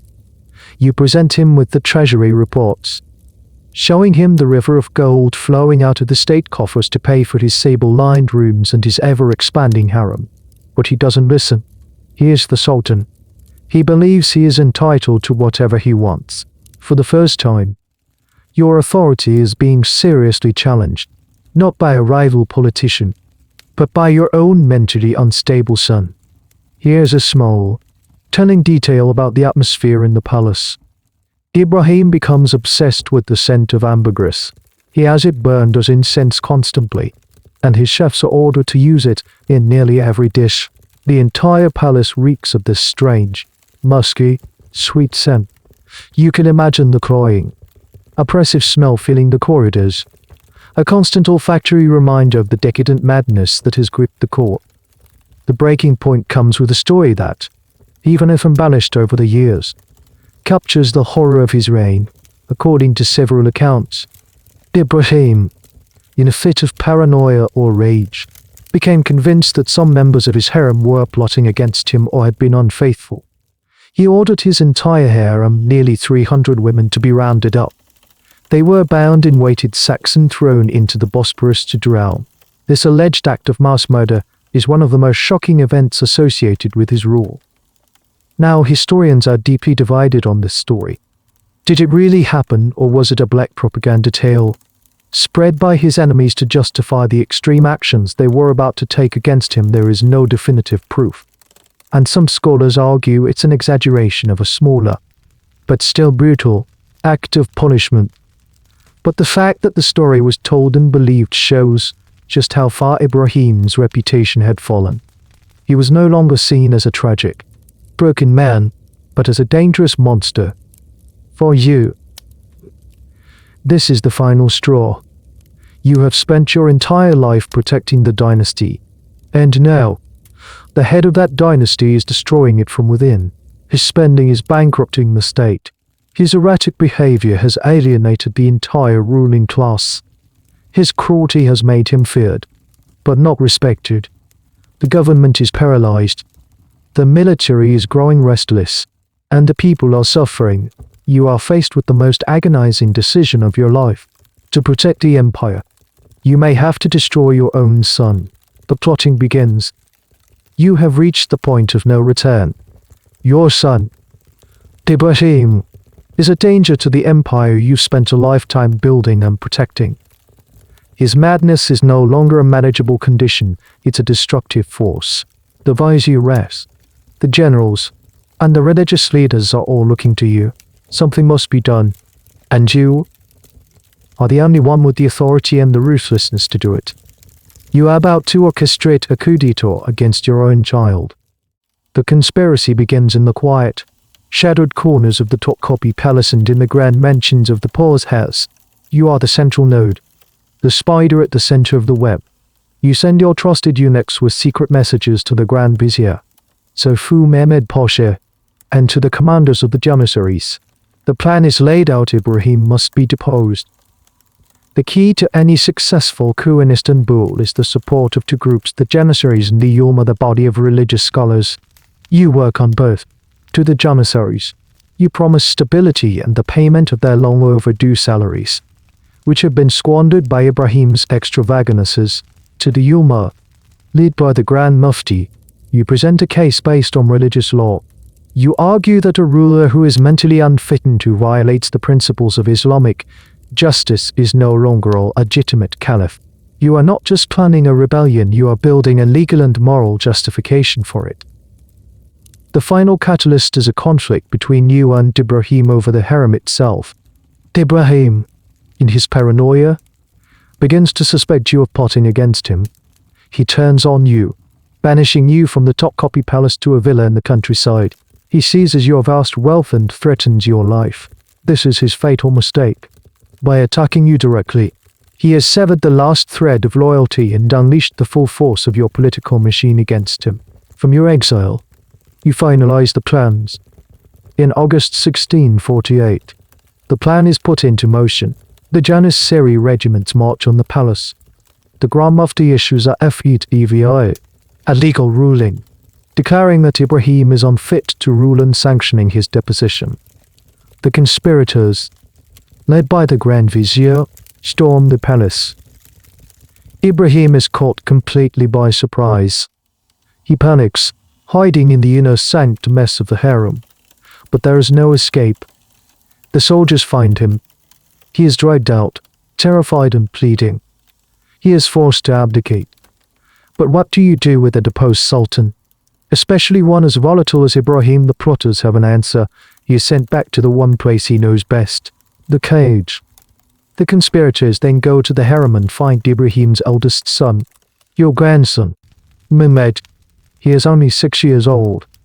They take the boy, place him on the throne, and proclaim him Sultan Mehmed IV. The coup is a success. Ibrahim is out. Your grandson is in. And you are back. But there is a loose end. Ibrahim, he is alive, locked away in the cafes.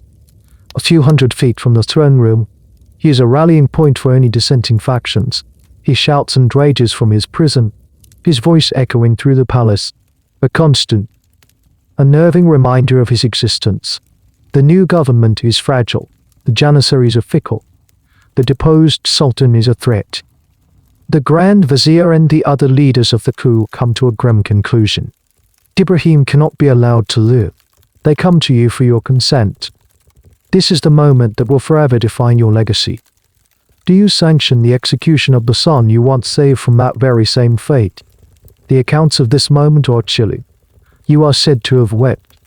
You fought against the decision, or at least you made a show of fighting against it. But in the end, you gave your consent.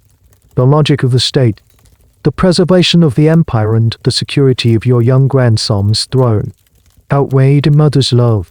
It was the law of fratricide, which you had helped to end, returning in a new and terrible form. A few days after the coup, a party of executioners is sent to the cage.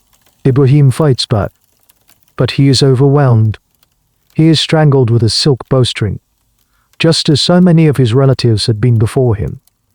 This entire episode is a subject of intense historical scrutiny. To what extent were you the primary driver of the coup versus the reluctant participants swept up in a movement led by the male elites? Most evidence points to you as the indispensable core of the plot. Without your authority and your networks, the coup would have been impossible. You were both the instigator and the legitimizer. You deposed one son to enter a grandson, and in the process, you consented to the execution of your own child for the good of the state. You have now waded through blood to reach the next stage of your career. a height of power no woman had ever achieved before. You have done the unthinkable. You have deposed and consented to the execution of your own son. The immediate threat is gone. The mad king is dead. In his place sits your grandson, the 6-year-old Mehmed IV. The empire is, once again, in the hands of a child sultan, and that means it needs a regent. This is where you make your most audacious power play. Traditionally, the role of regent would fall to the new Valide Sultan, the mother of the reigning sultan. In this case, that is your daughter-in-law, a young woman named Turhan Hatois. She is barely in her early 20s, inexperienced, and now the mother of the new emperor. According to all precedent, she should be the one to guide her son's reign. But you are Kösem Sultan. You have been the center of Ottoman politics for nearly 40 years. You have been a Hosagai, a Valide Sultan under 2 different sultans, and a regent once before. You are not about to step aside for a novice. You argue that Turhan is too young and too naive to handle the immense pressures of ruling a turbulent empire. You, with your vast experience and established networks, are the only one capable of steering the state through these dangerous waters. The court, the viziers, and the military leaders agree with you. They know you. They have worked with you and against you for decades. You are a known quantity, a formidable but predictable force. Turhan is an unknown. And so, in a move that shatters all tradition, you are formally reappointed as regent. But you are no longer just the Valide Sultan. That title now belongs to your daughter-in-law, so you adopt a new, unprecedented title for yourself, the Büyük Valide Sultan. The Grand or Elder Queen Mother. You are now, officially, the Grandmother Regent, a position that has never existed before and will never exist again. You have reached the absolute apex of female power in the Ottoman Empire. You hold all the cards. You are the regent for your grandson. You have the loyalty of the powerful Janissary Corps, whose commanders you have cultivated for years. You control a vast personal fortune, and you have pushed the actual Queen Mother, Turhan, into the background. Your second regency begins. You are now in your 60s, a veteran of countless political wars, and you rule with the confidence of someone who has seen it all. You once again take charge of the government. You appoint a Grand Vizier who is loyal to you. You manage the state finances, which are still in a disastrous state after Ibrahim's reign. You direct foreign policy, particularly concerning the long, grinding war with Venice over the island of Crete. You were, for all intents and purposes, the Empress of the Ottoman world. Your public image is carefully maintained. You continue your famous acts of charity, funding soup kitchens and freeing debtors from prison. You are the great matriarch, the wise grandmother of the nation, holding everything together. Here is a small but telling sign of your supreme confidence during this period: your signature, your official seal. Urtugru, from this time, is bold and assertive. You refer to yourself as the mother of the Sultan, even though you were his grandmother. A subtle way of reminding everyone of your dynastic importance and your direct connection to the previous generation of power. However, behind the scenes, a storm is gathering. You may have sidelined Turhan, the young Valide Sultan, but you haven't eliminated her. She's in the Hürrem, living in the official apartments of the Queen Mother. Watching you, she is quiet, and you likely underestimate her. You see her as a child, a tool, but she is learning. She is observing your methods, your alliances, and your weaknesses. And she is, most importantly, the mother of the Sultan. As he grows, his loyalty will naturally gravitate towards her.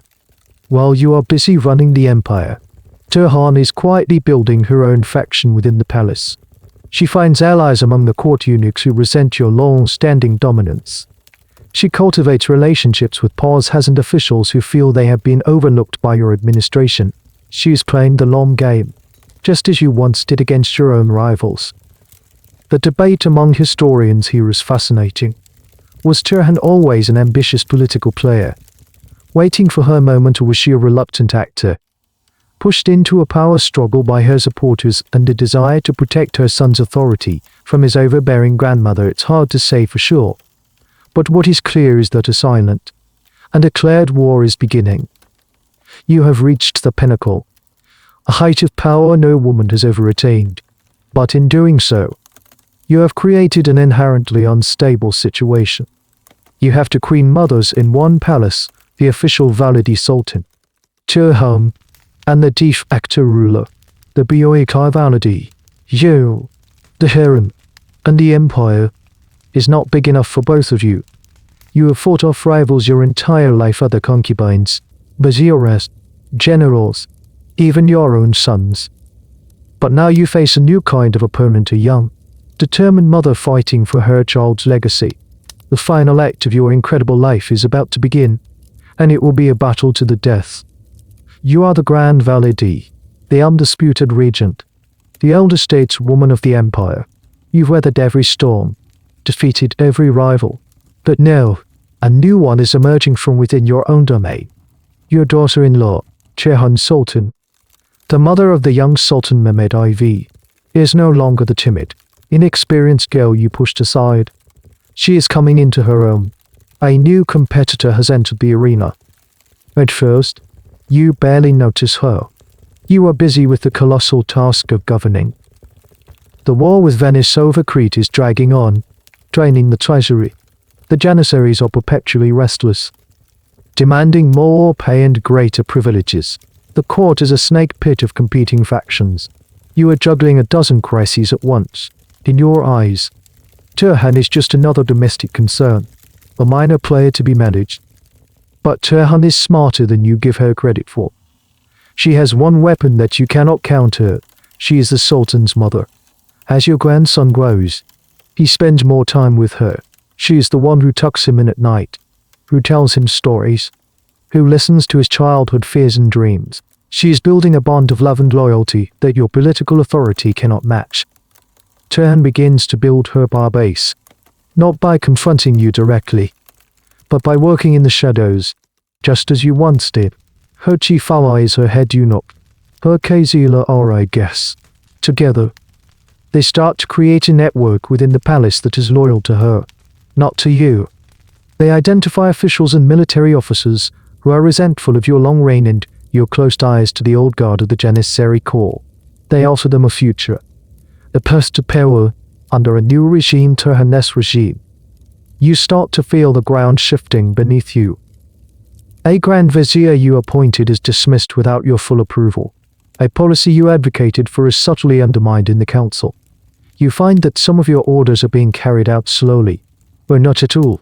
It's like trying to drive a machine where some of the gears are starting to slip. Someone else is putting sand in the engine. The tension between your household and Turhan's household becomes the defining feature of palace life. The harem is split into two camps. Every servant, every eunuch, every concubine has to choose a side. Are you with the old, powerful grandmother, the Boykai Valide Kösem, or are you with the young, ascended mother, the Valide Sultan Hürrem? The atmosphere is thick with suspicion. A whisper in the wrong ear could end a career, or a life. A small but revealing sign of Turhan's growing confidence is her own building project. Just as you and the Valides before you cemented your power by commissioning public works, Hürrem begins construction on a massive new mosque complex by the water in the Eminönü district of Istanbul. It's a hugely ambitious and expensive project, started by Safiye Sultan decades ago and left unfinished. By restarting its construction, Turhan is making a public statement. She is announcing that she is a player, a woman of wealth, piety, and power, ready to leave her own mark on the city. It's a direct challenge to your status as the empire's great matron. The rivalry is not just about power, it's also about policy. You have built your power base on an alliance with the Janissaries. You understand them. You know how to control them through a mixture of patronage and appeasement. But this has made the government bloated and often held hostage by the whims of the military elite. Turhan and her allies see this as a weakness. They begin to advocate for a more disciplined state, one where the military is subordinate to the civilian government. They start looking for a new kind of leader, a strong Grand Vizier who can clean house and restore order. The debate over who should be the next Grand Vizier becomes the main battleground between your two factions. You support your usual candidates, men from the old Janissary establishment who are loyal to you. Turhan and her supporters push for an outsider, someone who can break the power of the old guard. One of the oddest aspects of this struggle, from a modern perspective, is how it was fought through proxies. You and Turhan probably rarely, if ever, had a direct confrontation. The war was fought through your agents. Your Grand Vizier would clash with her head eunuch. Your Janissary commanders would face off against parsers loyal to her. You and she remained in your respective apartments, two queens moving your pieces on a giant chessboard. Historians are fascinated by this period, trying to piece together the alliances and strategies from fragmentary records. It's a detective story. Who was truly loyal to whom? Was the old Grand Vizier secretly working for Turhan? Was Turhan's head eunuch feeding you misinformation? It's a complex web of intrigue that we are still untangling. You are now in your late 60s, a veteran of countless power struggles. You have faced down sultans, viziers, and rebels. But this is a new kind of fight. Your opponent is not a man you can have executed or a rival you can banish. She is the mother of the sultan, a woman with a legitimate and growing claim to power. You realize that your position, which seemed so absolute, is now critically vulnerable. The empire is no longer big enough for both of you. A final, decisive confrontation is inevitable. The silent war has escalated. The palace is now clearly divided into two armed camps. On one side, the Grand Vizier, with your decades of experience and your deep-rooted control over the Janissary leadership. On the other, Hürrem, the young Valide Sultan, backed by a growing coalition of palace officials and government bureaucrats who are tired of your rule and the chaos of the Janissaries. The air in the Topkapi Palace is so thick with tension you could cut it with one of the jewel-encrusted daggers from the treasury. Your grandson, the boy Sultan Mehmed IV, is the symbolic prize in this struggle. He is caught between the two most powerful women in his life, his grandmother, who has ruled in his name since he was a child, and his mother. You can imagine the psychological pressure on the young boy. When he is with you, he is likely deferential and respectful, aware of your immense power. When he is with his mother, he is a son, hearing her whispers about the need to claim his own authority and escape the shadow of his grandmother. The friction is no longer just behind the scenes, it's starting to spill out into the open. You and Turhan clash over appointments. You try to install one of your loyalists as Grand Vizier. She manages to block him and promote her own candidate. The government is paralyzed by this dual authority structure. No one is sure who is truly in charge. An order from your office might be countermanded by a quiet word from hers. The Janissaries, your traditional power base, become a key to the entire struggle. They are loyal to you because you have always been their patron. You ensure they are paid. You protect their privileges, and you overlook their indiscipline. They see you as their guarantor. Turhan and her faction see the Janissaries as the root of the empire's problems. They want to reform the military, to impose discipline, and to break the power of their corrupt Agas, or commanders. This ideological split becomes the heart of the conflict. You represent the old way, a system of personal patronage and appeasement that has kept you in power for decades. Turhan represents a new, more impersonal, and bureaucratic vision for the state. The atmosphere in the Hürrem becomes unbearable. Servants spy on each other. A friendly conversation can be reported back as a sign of shifting allegiance. You trust no one except your innermost circle. You know that Turhan is plotting, just as you are. The question is who will move first. Here's a small, poignant detail that illustrates the breakdown of order. The young sultan's education becomes a point of contention. His tutors are caught in the crossfire, unsure whether to follow the curriculum preferred by his mother or the one advised by his grandmother. Even the boy's childhood is now a political battleground. You realize that time is not on your side. Your grandson is getting older, Soon he will be a man, and his natural inclination will be to side with his mother. Your power, based on your regency, has an expiration date. Turhan's power, based on her maternity, is only going to grow.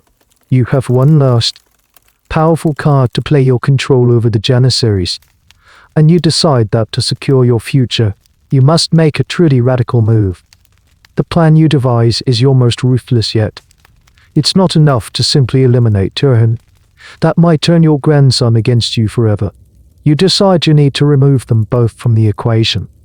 Your plan is to depose your 10-year-old grandson, Mehmed IV.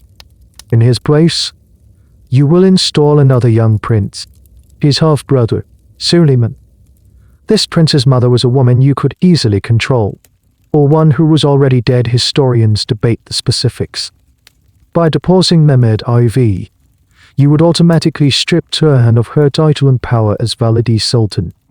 She would become just another mother of a deposed prince, likely sent to the old palace to live in obscurity. You would then be named regent for the new child Sultan, and your power would be absolute and uncontested for another decade. This is the ultimate betrayal. You are plotting to overthrow the very grandson you placed on the throne, the boy you've raised, all to maintain your grip on power. This is a point of no return. You are sacrificing family, loyalty, and tradition for the sake of your own ambition. The question that historians still grapple with is whether you saw this as a purely selfish act, or if you had convinced yourself it was for the good of the empire. Did you truly believe that Turhan and her action of reformers would lead the state to ruin, and that only your steady, experienced hand could save it, or were you, after a lifetime at the top, simply incapable of letting go? You begin to put the pieces in place. You summon your loyal Janissary commanders for secret meetings. You promise them huge bonuses and even greater influence under the new regime. You set a date for the coup. The plan is to strike at night, to seize the young Sultan Mehmed IV and his mother Turhan, and to have the Grand Mufti issue a FETVA legitimizing the transfer of power. It is the same playbook you used against your son, Ibrahim, but this time, the target is a child. The final confrontation is set. The two queens of the Topkapi Palace are about to play the last hand in their deadly game. The night air in Istanbul is cool and damp, but inside the harem, it's suffocating my tense. The final plot is in motion. Your loyal Janissary commanders have their orders. Tonight, they will storm the palace, depose your grandson Mehmed IV, and eliminate his mother. Turhan, you are in your apartments, the Grand Valide's suite, waiting for the signal that the coup has begun. You are confident. You have played this game your entire life. You are the master. But you have made a fatal miscalculation. You have underestimated your opponent. Turhan Sultan is not a naive girl anymore. She has her own network, her own spies, and one of them is in your inner circle. A servant girl, Ami Leki Hatun, who had been in your service for years, has secretly switched her allegiance to Turhan. Perhaps she was bribed, perhaps she was threatened, or perhaps she simply bet on the rising star of the younger queen.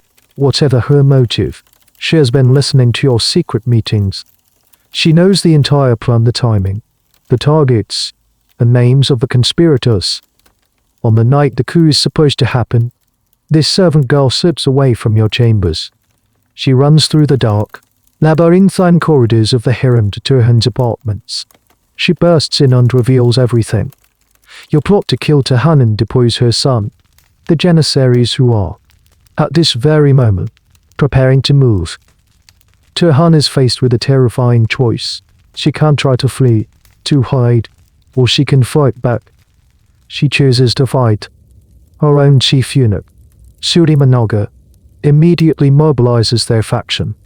He gathers the palace guards, the Bost and Siest, who are loyal to the Sultan himself, not to the Janissary commanders. He sends urgent messages to the Viziers and Paw's who have allied with their cause, telling them that Kösem is making her move. The palace becomes a flurry of frantic, whispered activity. Turhan's faction is racing against the clock to mount a defense before your janissaries can breach the walls. The central question that historians still puzzle over is the exact nature of your plot. The story that has come down to us is that you planned not just to depose Mehmed IV, but to have him poisoned. A cup of sherbet, laced with a fast-acting toxin, was to be given to the boy.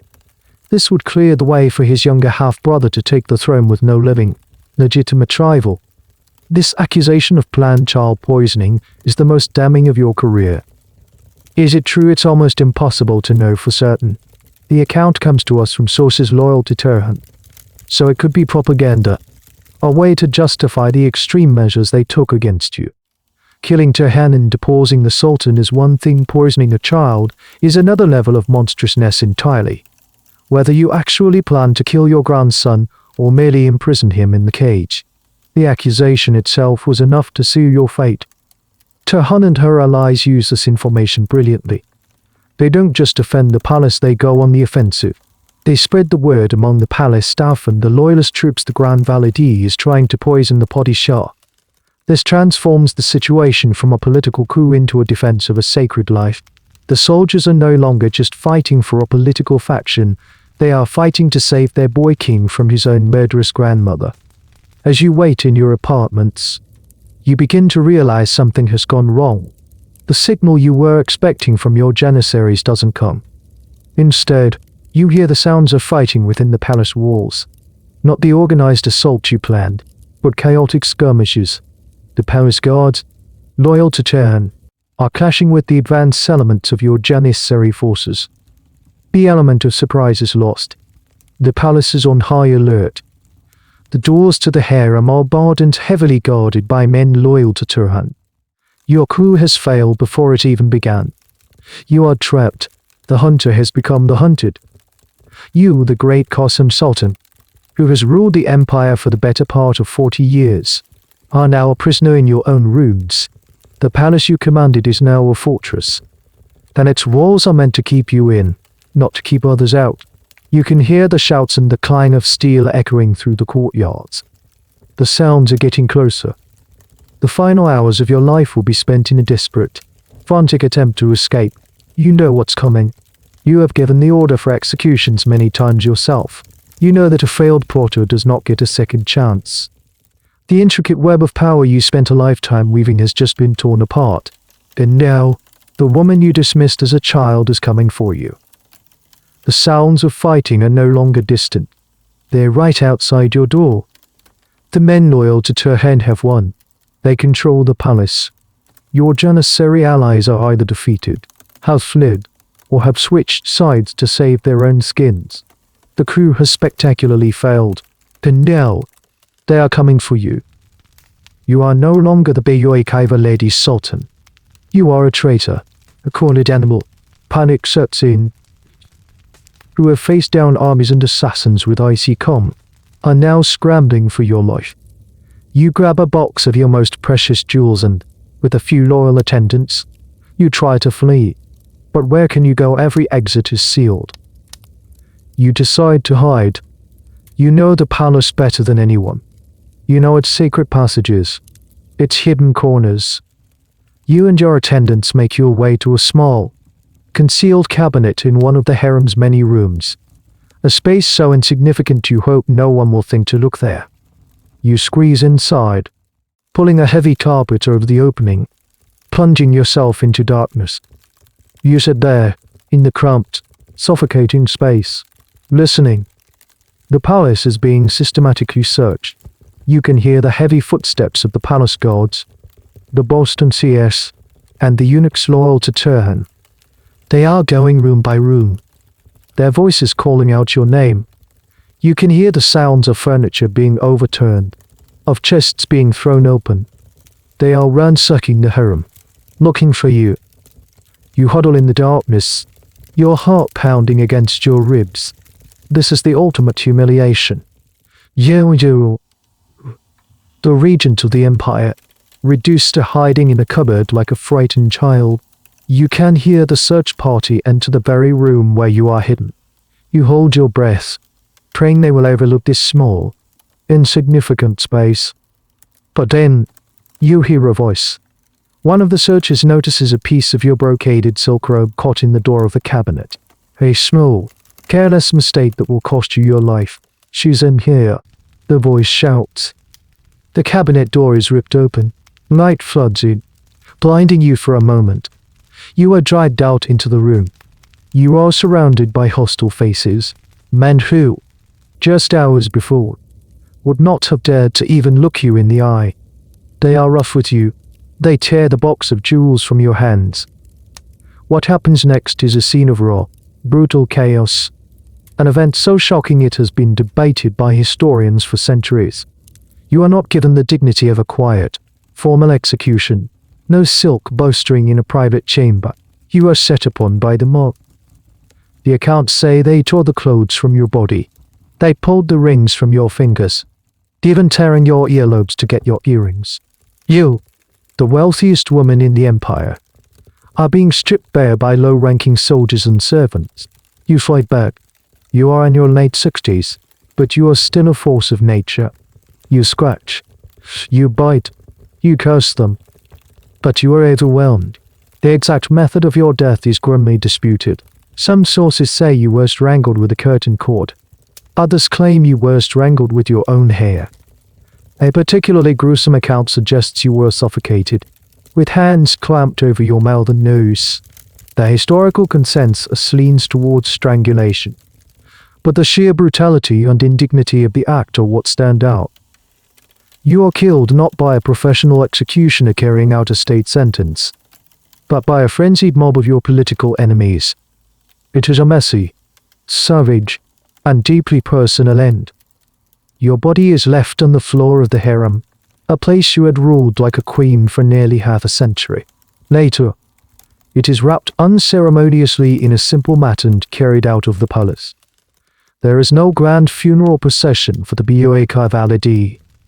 Your corpse is taken across the city and buried next to your husband, Sultan Omadai, in his mausoleum at the Blue Mosque. The news of your death spreads through the city like a shockwave. The great Kösem Sultan is dead. The woman who had been the central pillar of the Ottoman state for 2 generations is gone. An era has ended, not with a quiet fade, but with a violent, bloody crash. In the aftermath, Kösem Sultan is the undisputed victor. Her son is secure on the throne. Her great rival is eliminated. She has won the game. But the way you were killed, the sheer lawlessness of it, leaves a dark stain on her victory. It was a stark and terrifying demonstration of what happens when the carefully constructed order of the palace completely breaks down. Your death marks the end of an age. You were the last of the great, all-powerful female regents. You took the power of the harem to its absolute zenith, and your bloody end signaled its dramatic decline. The golden cage had produced its most formidable ruler, and then, in one night of terror, it had devoured her. The dust settles. Your bloody end has left a power vacuum, but not for long. Kösem Sultan, the young woman you so fatally underestimated, is now in complete control. She is the undisputed valid sultan and regent for her son, Mehmed IV. There are no more rivals. The era of the 2 queens is over. There is only one. Kösem's first order of business is to purge the government of your loyalists. The Janissary commanders who conspired with you are rounded up and executed. The viziers and officials who supported your faction are dismissed and replaced with men loyal to her. It's a swift and ruthless consolidation of power. She has learned from the best, she learned from you. She knows that victory is meaningless unless you secure it. But Kösem is a different kind of ruler. She has seen firsthand the chaos that can be caused by a regent who rules with an iron fist and a network of personal patronage. She has witnessed how your deep entanglement with the Janissaries ultimately paralyzed the state and led to your own downfall. She seems to understand that the system itself is broken. The Sultanate of Women, in its all-powerful, regnant form, has reached a dead end. She enjoys her role as regent for a few years, but she appears to be looking for an exit strategy. Ruling the empire is an exhausting, dangerous job, and perhaps she doesn't have your insatiable appetite for it, or perhaps she is just more pragmatic. She knows that as long as the government is run from the harem, it will be plagued by factionalism, intrigue, and the ever-present threat of a military coup. She needs a new solution. In 1656, she finds it. The empire is still in a precarious state. The war with Venice is going badly. The treasury is empty. The government is a revolving door of ineffectual grand vizieresses. Turhan decides to make a radical move, a decision that will change the course of Ottoman history and effectively bring the Sultanate of women to a close. She decides to hand over the reins of power. She searches for a man of immense talent. A man with the strength to restore order but with the integrity to not simply seize power for himself. Her search leads her to an elderly but highly respected pasha from a provincial family of Albanian origin, Topkapi Mehmed Pasha. He demands that any decision he makes cannot be vetoed. He must have the absolute authority to appoint and dismiss any official in the empire, without interference. He demands that no one, not even in the palace, be allowed to spread rumors or conspire against him. In essence, he demands to be made a civilian dictator. Here is a small but crucial detail of their negotiation. Turhan Sultan has to swear a solemn oath to uphold these conditions. She, the Valide Sultan, the regent of the empire, is willingly subordinating her own power to that of her chief minister. It's an incredible moment. She is voluntarily giving away the authority that you and your predecessors fought so hard to win and keep. Why does she do it? Historians see it as an act of profound political wisdom. She recognized that the old system was no longer working. The harem's direct rule had led to instability. She was choosing to secure the dynasty's long-term future by sacrificing her own short-term personal power.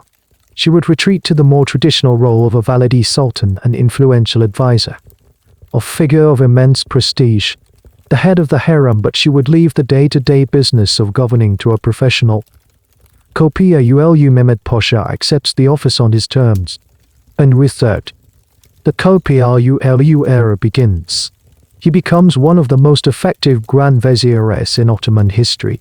He launches a brutal but effective crackdown on corruption. He reforms the military, disciplines the janissaries, and turns the tide in the war against Venice. He stabilizes the empire's finances. He does exactly what he promised to do. Turhan keeps her word. She steps back. She supports Topkapi, protecting him from his enemies in the court. She focuses her own energies on her role as Valide, on raising her son, and on her great architectural project, the Yeni Valide Mosque, which she finally completes in 1665. The mosque, with its schools, hospital, and market, stands today at the foot of the Galata Bridge in Istanbul, a lasting monument to her reign. It is a symbol of her power, but a different kind of power than yours, one based on legacy and piety, rather than direct rule. With this one decision, Turhan Sultan effectively ends the Sultanate of women. She doesn't lose her power in a bloody coup, as you did. She strategically relinquishes it. She recognizes that the world has changed. The era of larger-than-life female regents, of Hürrem, Nurbanu, Safiye, and you, is over. The future of the empire, she decides, lies not in the hands of a single, all-powerful woman in the harem, but in a partnership between the dynasty and the strong, professional administrative class. It's the end of an era, not with a bang, but with a quiet, calculated transfer of power. The decision is made. The power has been transferred. You are now looking down, a ghost in the palace, watching as the world you knew dissolves. The era that you and the women before you forged in the crucible of the harem is officially over. The rise of the Topkapi Grand Vizieress marks a fundamental shift in the Ottoman power structure. What you are witnessing is the professionalization of government. For over a century, the empire had been run, to a large degree, by amateurs in the literal sense of the word. Sultans who were poets, favorites who were lovers, and mothers who were protectors. Their power was personal, derived from their relationships with the monarch. It was a system built on charisma, intrigue, and dynastic loyalty. No, it is being replaced by a system based on administrative skill and bureaucratic hierarchy. Topkapi Mehmed Pasha.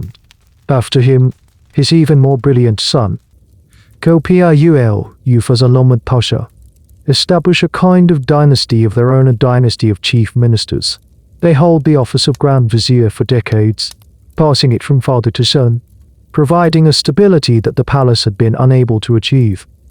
They are the new center of gravity. The harem's political role begins to shrink dramatically. It doesn't disappear overnight. But its fangs are pulled. The Valide Sultan, Hürrem, remains a figure of immense respect and wealth. But she is no longer the co-ruler. Her influence is now soft power. She advises her son. She manages the vast household of the Hürrem, and she engages in massive charitable works. But she does not, as a rule, interfere in the daily running of the state. She has outsourced that job. The golden cage, the kafes, also changes its function, with the Köpüs providing stable governance. The need for a ruthless, winner-take-all succession struggle diminishes. The cage becomes less of a death row for princes and more of a permanent, gilded prison. Princes will now spend their entire lives there, growing old, often going mad from the isolation, waiting for a turn on the throne that will likely never come. It solves the problem of fratricide, but at the cost of producing a string of deeply dysfunctional and unprepared sultans in the centuries to come. The empire will pay the price for this humane solution long after you are gone. And what about the women? The path to power that you all walked is now a dead end. A new girl entering the harem in the late 17th century has no realistic hope of becoming a political player like Hürrem or Safiye, let alone a regent like you. The game has changed. The goal is no longer to become the sultan's political advisor or the mother of a future regent. The goal is simply to live a life of comfort and security within the palace walls, to perhaps catch the sultan's eye, and to enjoy the material luxury of the harem. The ambition has been hollowed out. Here's a small, sad detail that reflects this decline.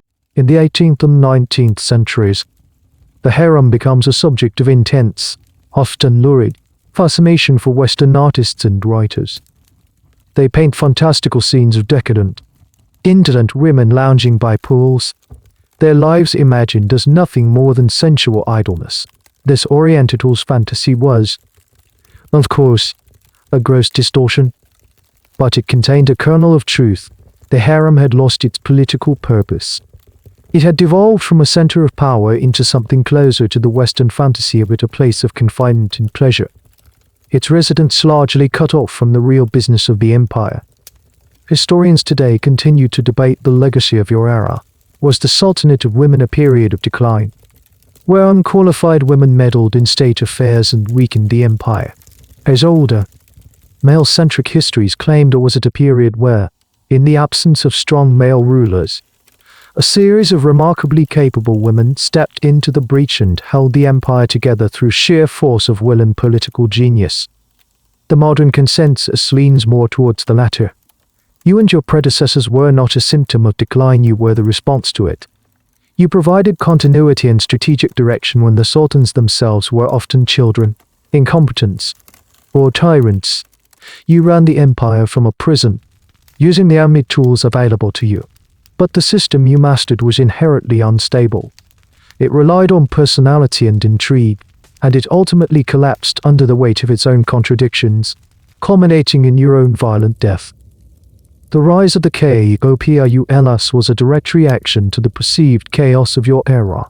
They represented a desire for order, for rules, for a government run by men in offices, not by women behind curtains. As you watched Kösem Sultan grow old, respected but politically quiet, you see the final epilogue. She outlived the great Köpüs Mehmed Pasha and saw his son take his place. She saw her own son, Mehmed IV, grow into a man. A sultan known more for his love of hunting than for his interest in government. She had succeeded. She had created a stable system, but in doing so, She had closed the door that Hürrem had first kicked open more than a century before. The age of queens was truly over. The centuries peel away. The world you knew, the world you dominated, is now a museum piece. The Topkapi Palace is no longer the heart of a living, breathing empire. It's a tourist attraction. Hordes of visitors from lands you never dreamed of now walk the same marble corridors you once did. They carry strange little devices that capture images and speak in 100 different languages. They are walking through your home, your office, your prison. They shuffle through the courtyard of the eunuchs, past the grilled windows of the harem, and they try to imagine what life was like here. Their guides tell them stories, simplified and sensationalized, about the beautiful concubines and the powerful sultan. They might mention Hürrem, the slave girl who became a queen. They might even whisper your name. The ruthless matriarch who ruled for half a century. But can they truly understand?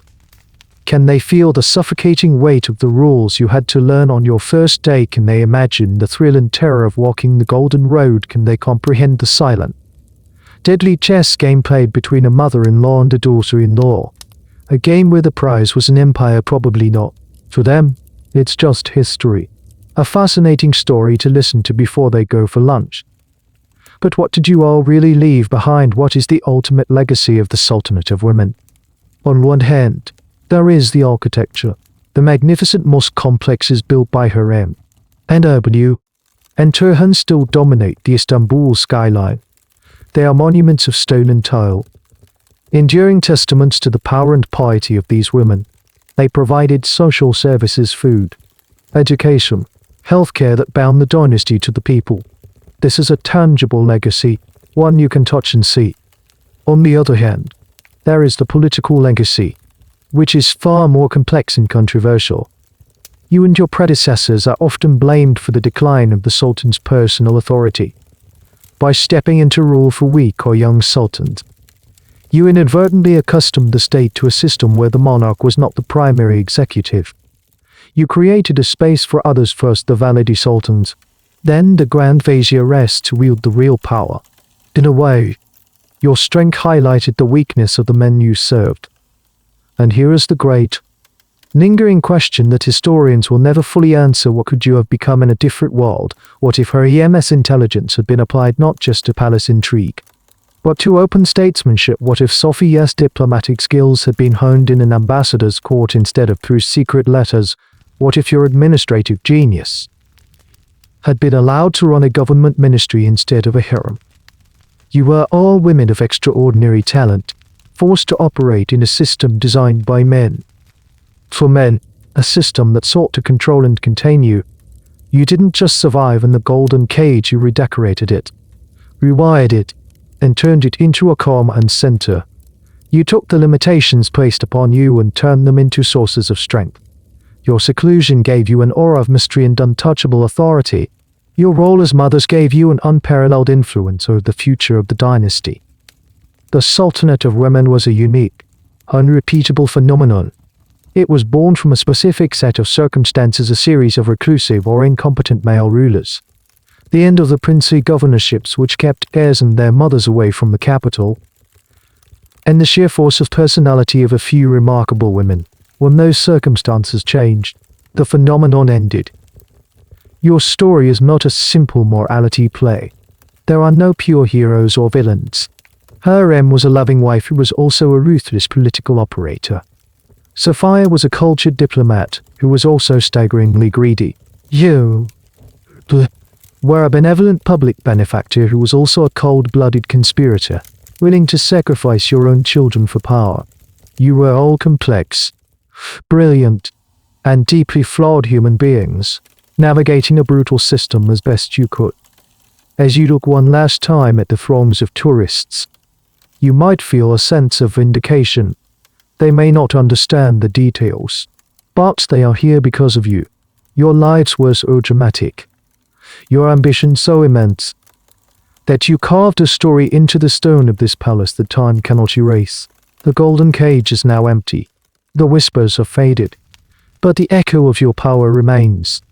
a quiet testament to the secret mothers who once ruled an empire from the shadows. And now, the story is over. The great domes of the Topkapi Palace dissolve into the familiar patterns on your own ceiling. The echoes of history, the whispers and the cries from the harem, soften and fade, replaced by the quiet, steady hum of the fan in the corner of your room. You are no longer a captive, no longer a queen. The weight of the silken robes and the even heavier burden of ambition lifts gently from your shoulders, replaced by the simple, comforting pressure of your own blanket. The faces of Hürrem, Safiye, and Kösem, once so sharp and vivid, now begin to blur, melting into the soft, indistinct shapes that dance behind your eyelids. Let the memory of the Bosporus, that river of secrets, become a gentle current, pulling you slowly out into the deep and peaceful ocean of sleep. The chessboard has been put away, the players have all gone home. There is only the darkness now, soft and kind. Let the rhythm of the story slow down, and match the rhythm of your own breathing. In doubt, the night is quiet, and the journey is done. The end of the article. Good night.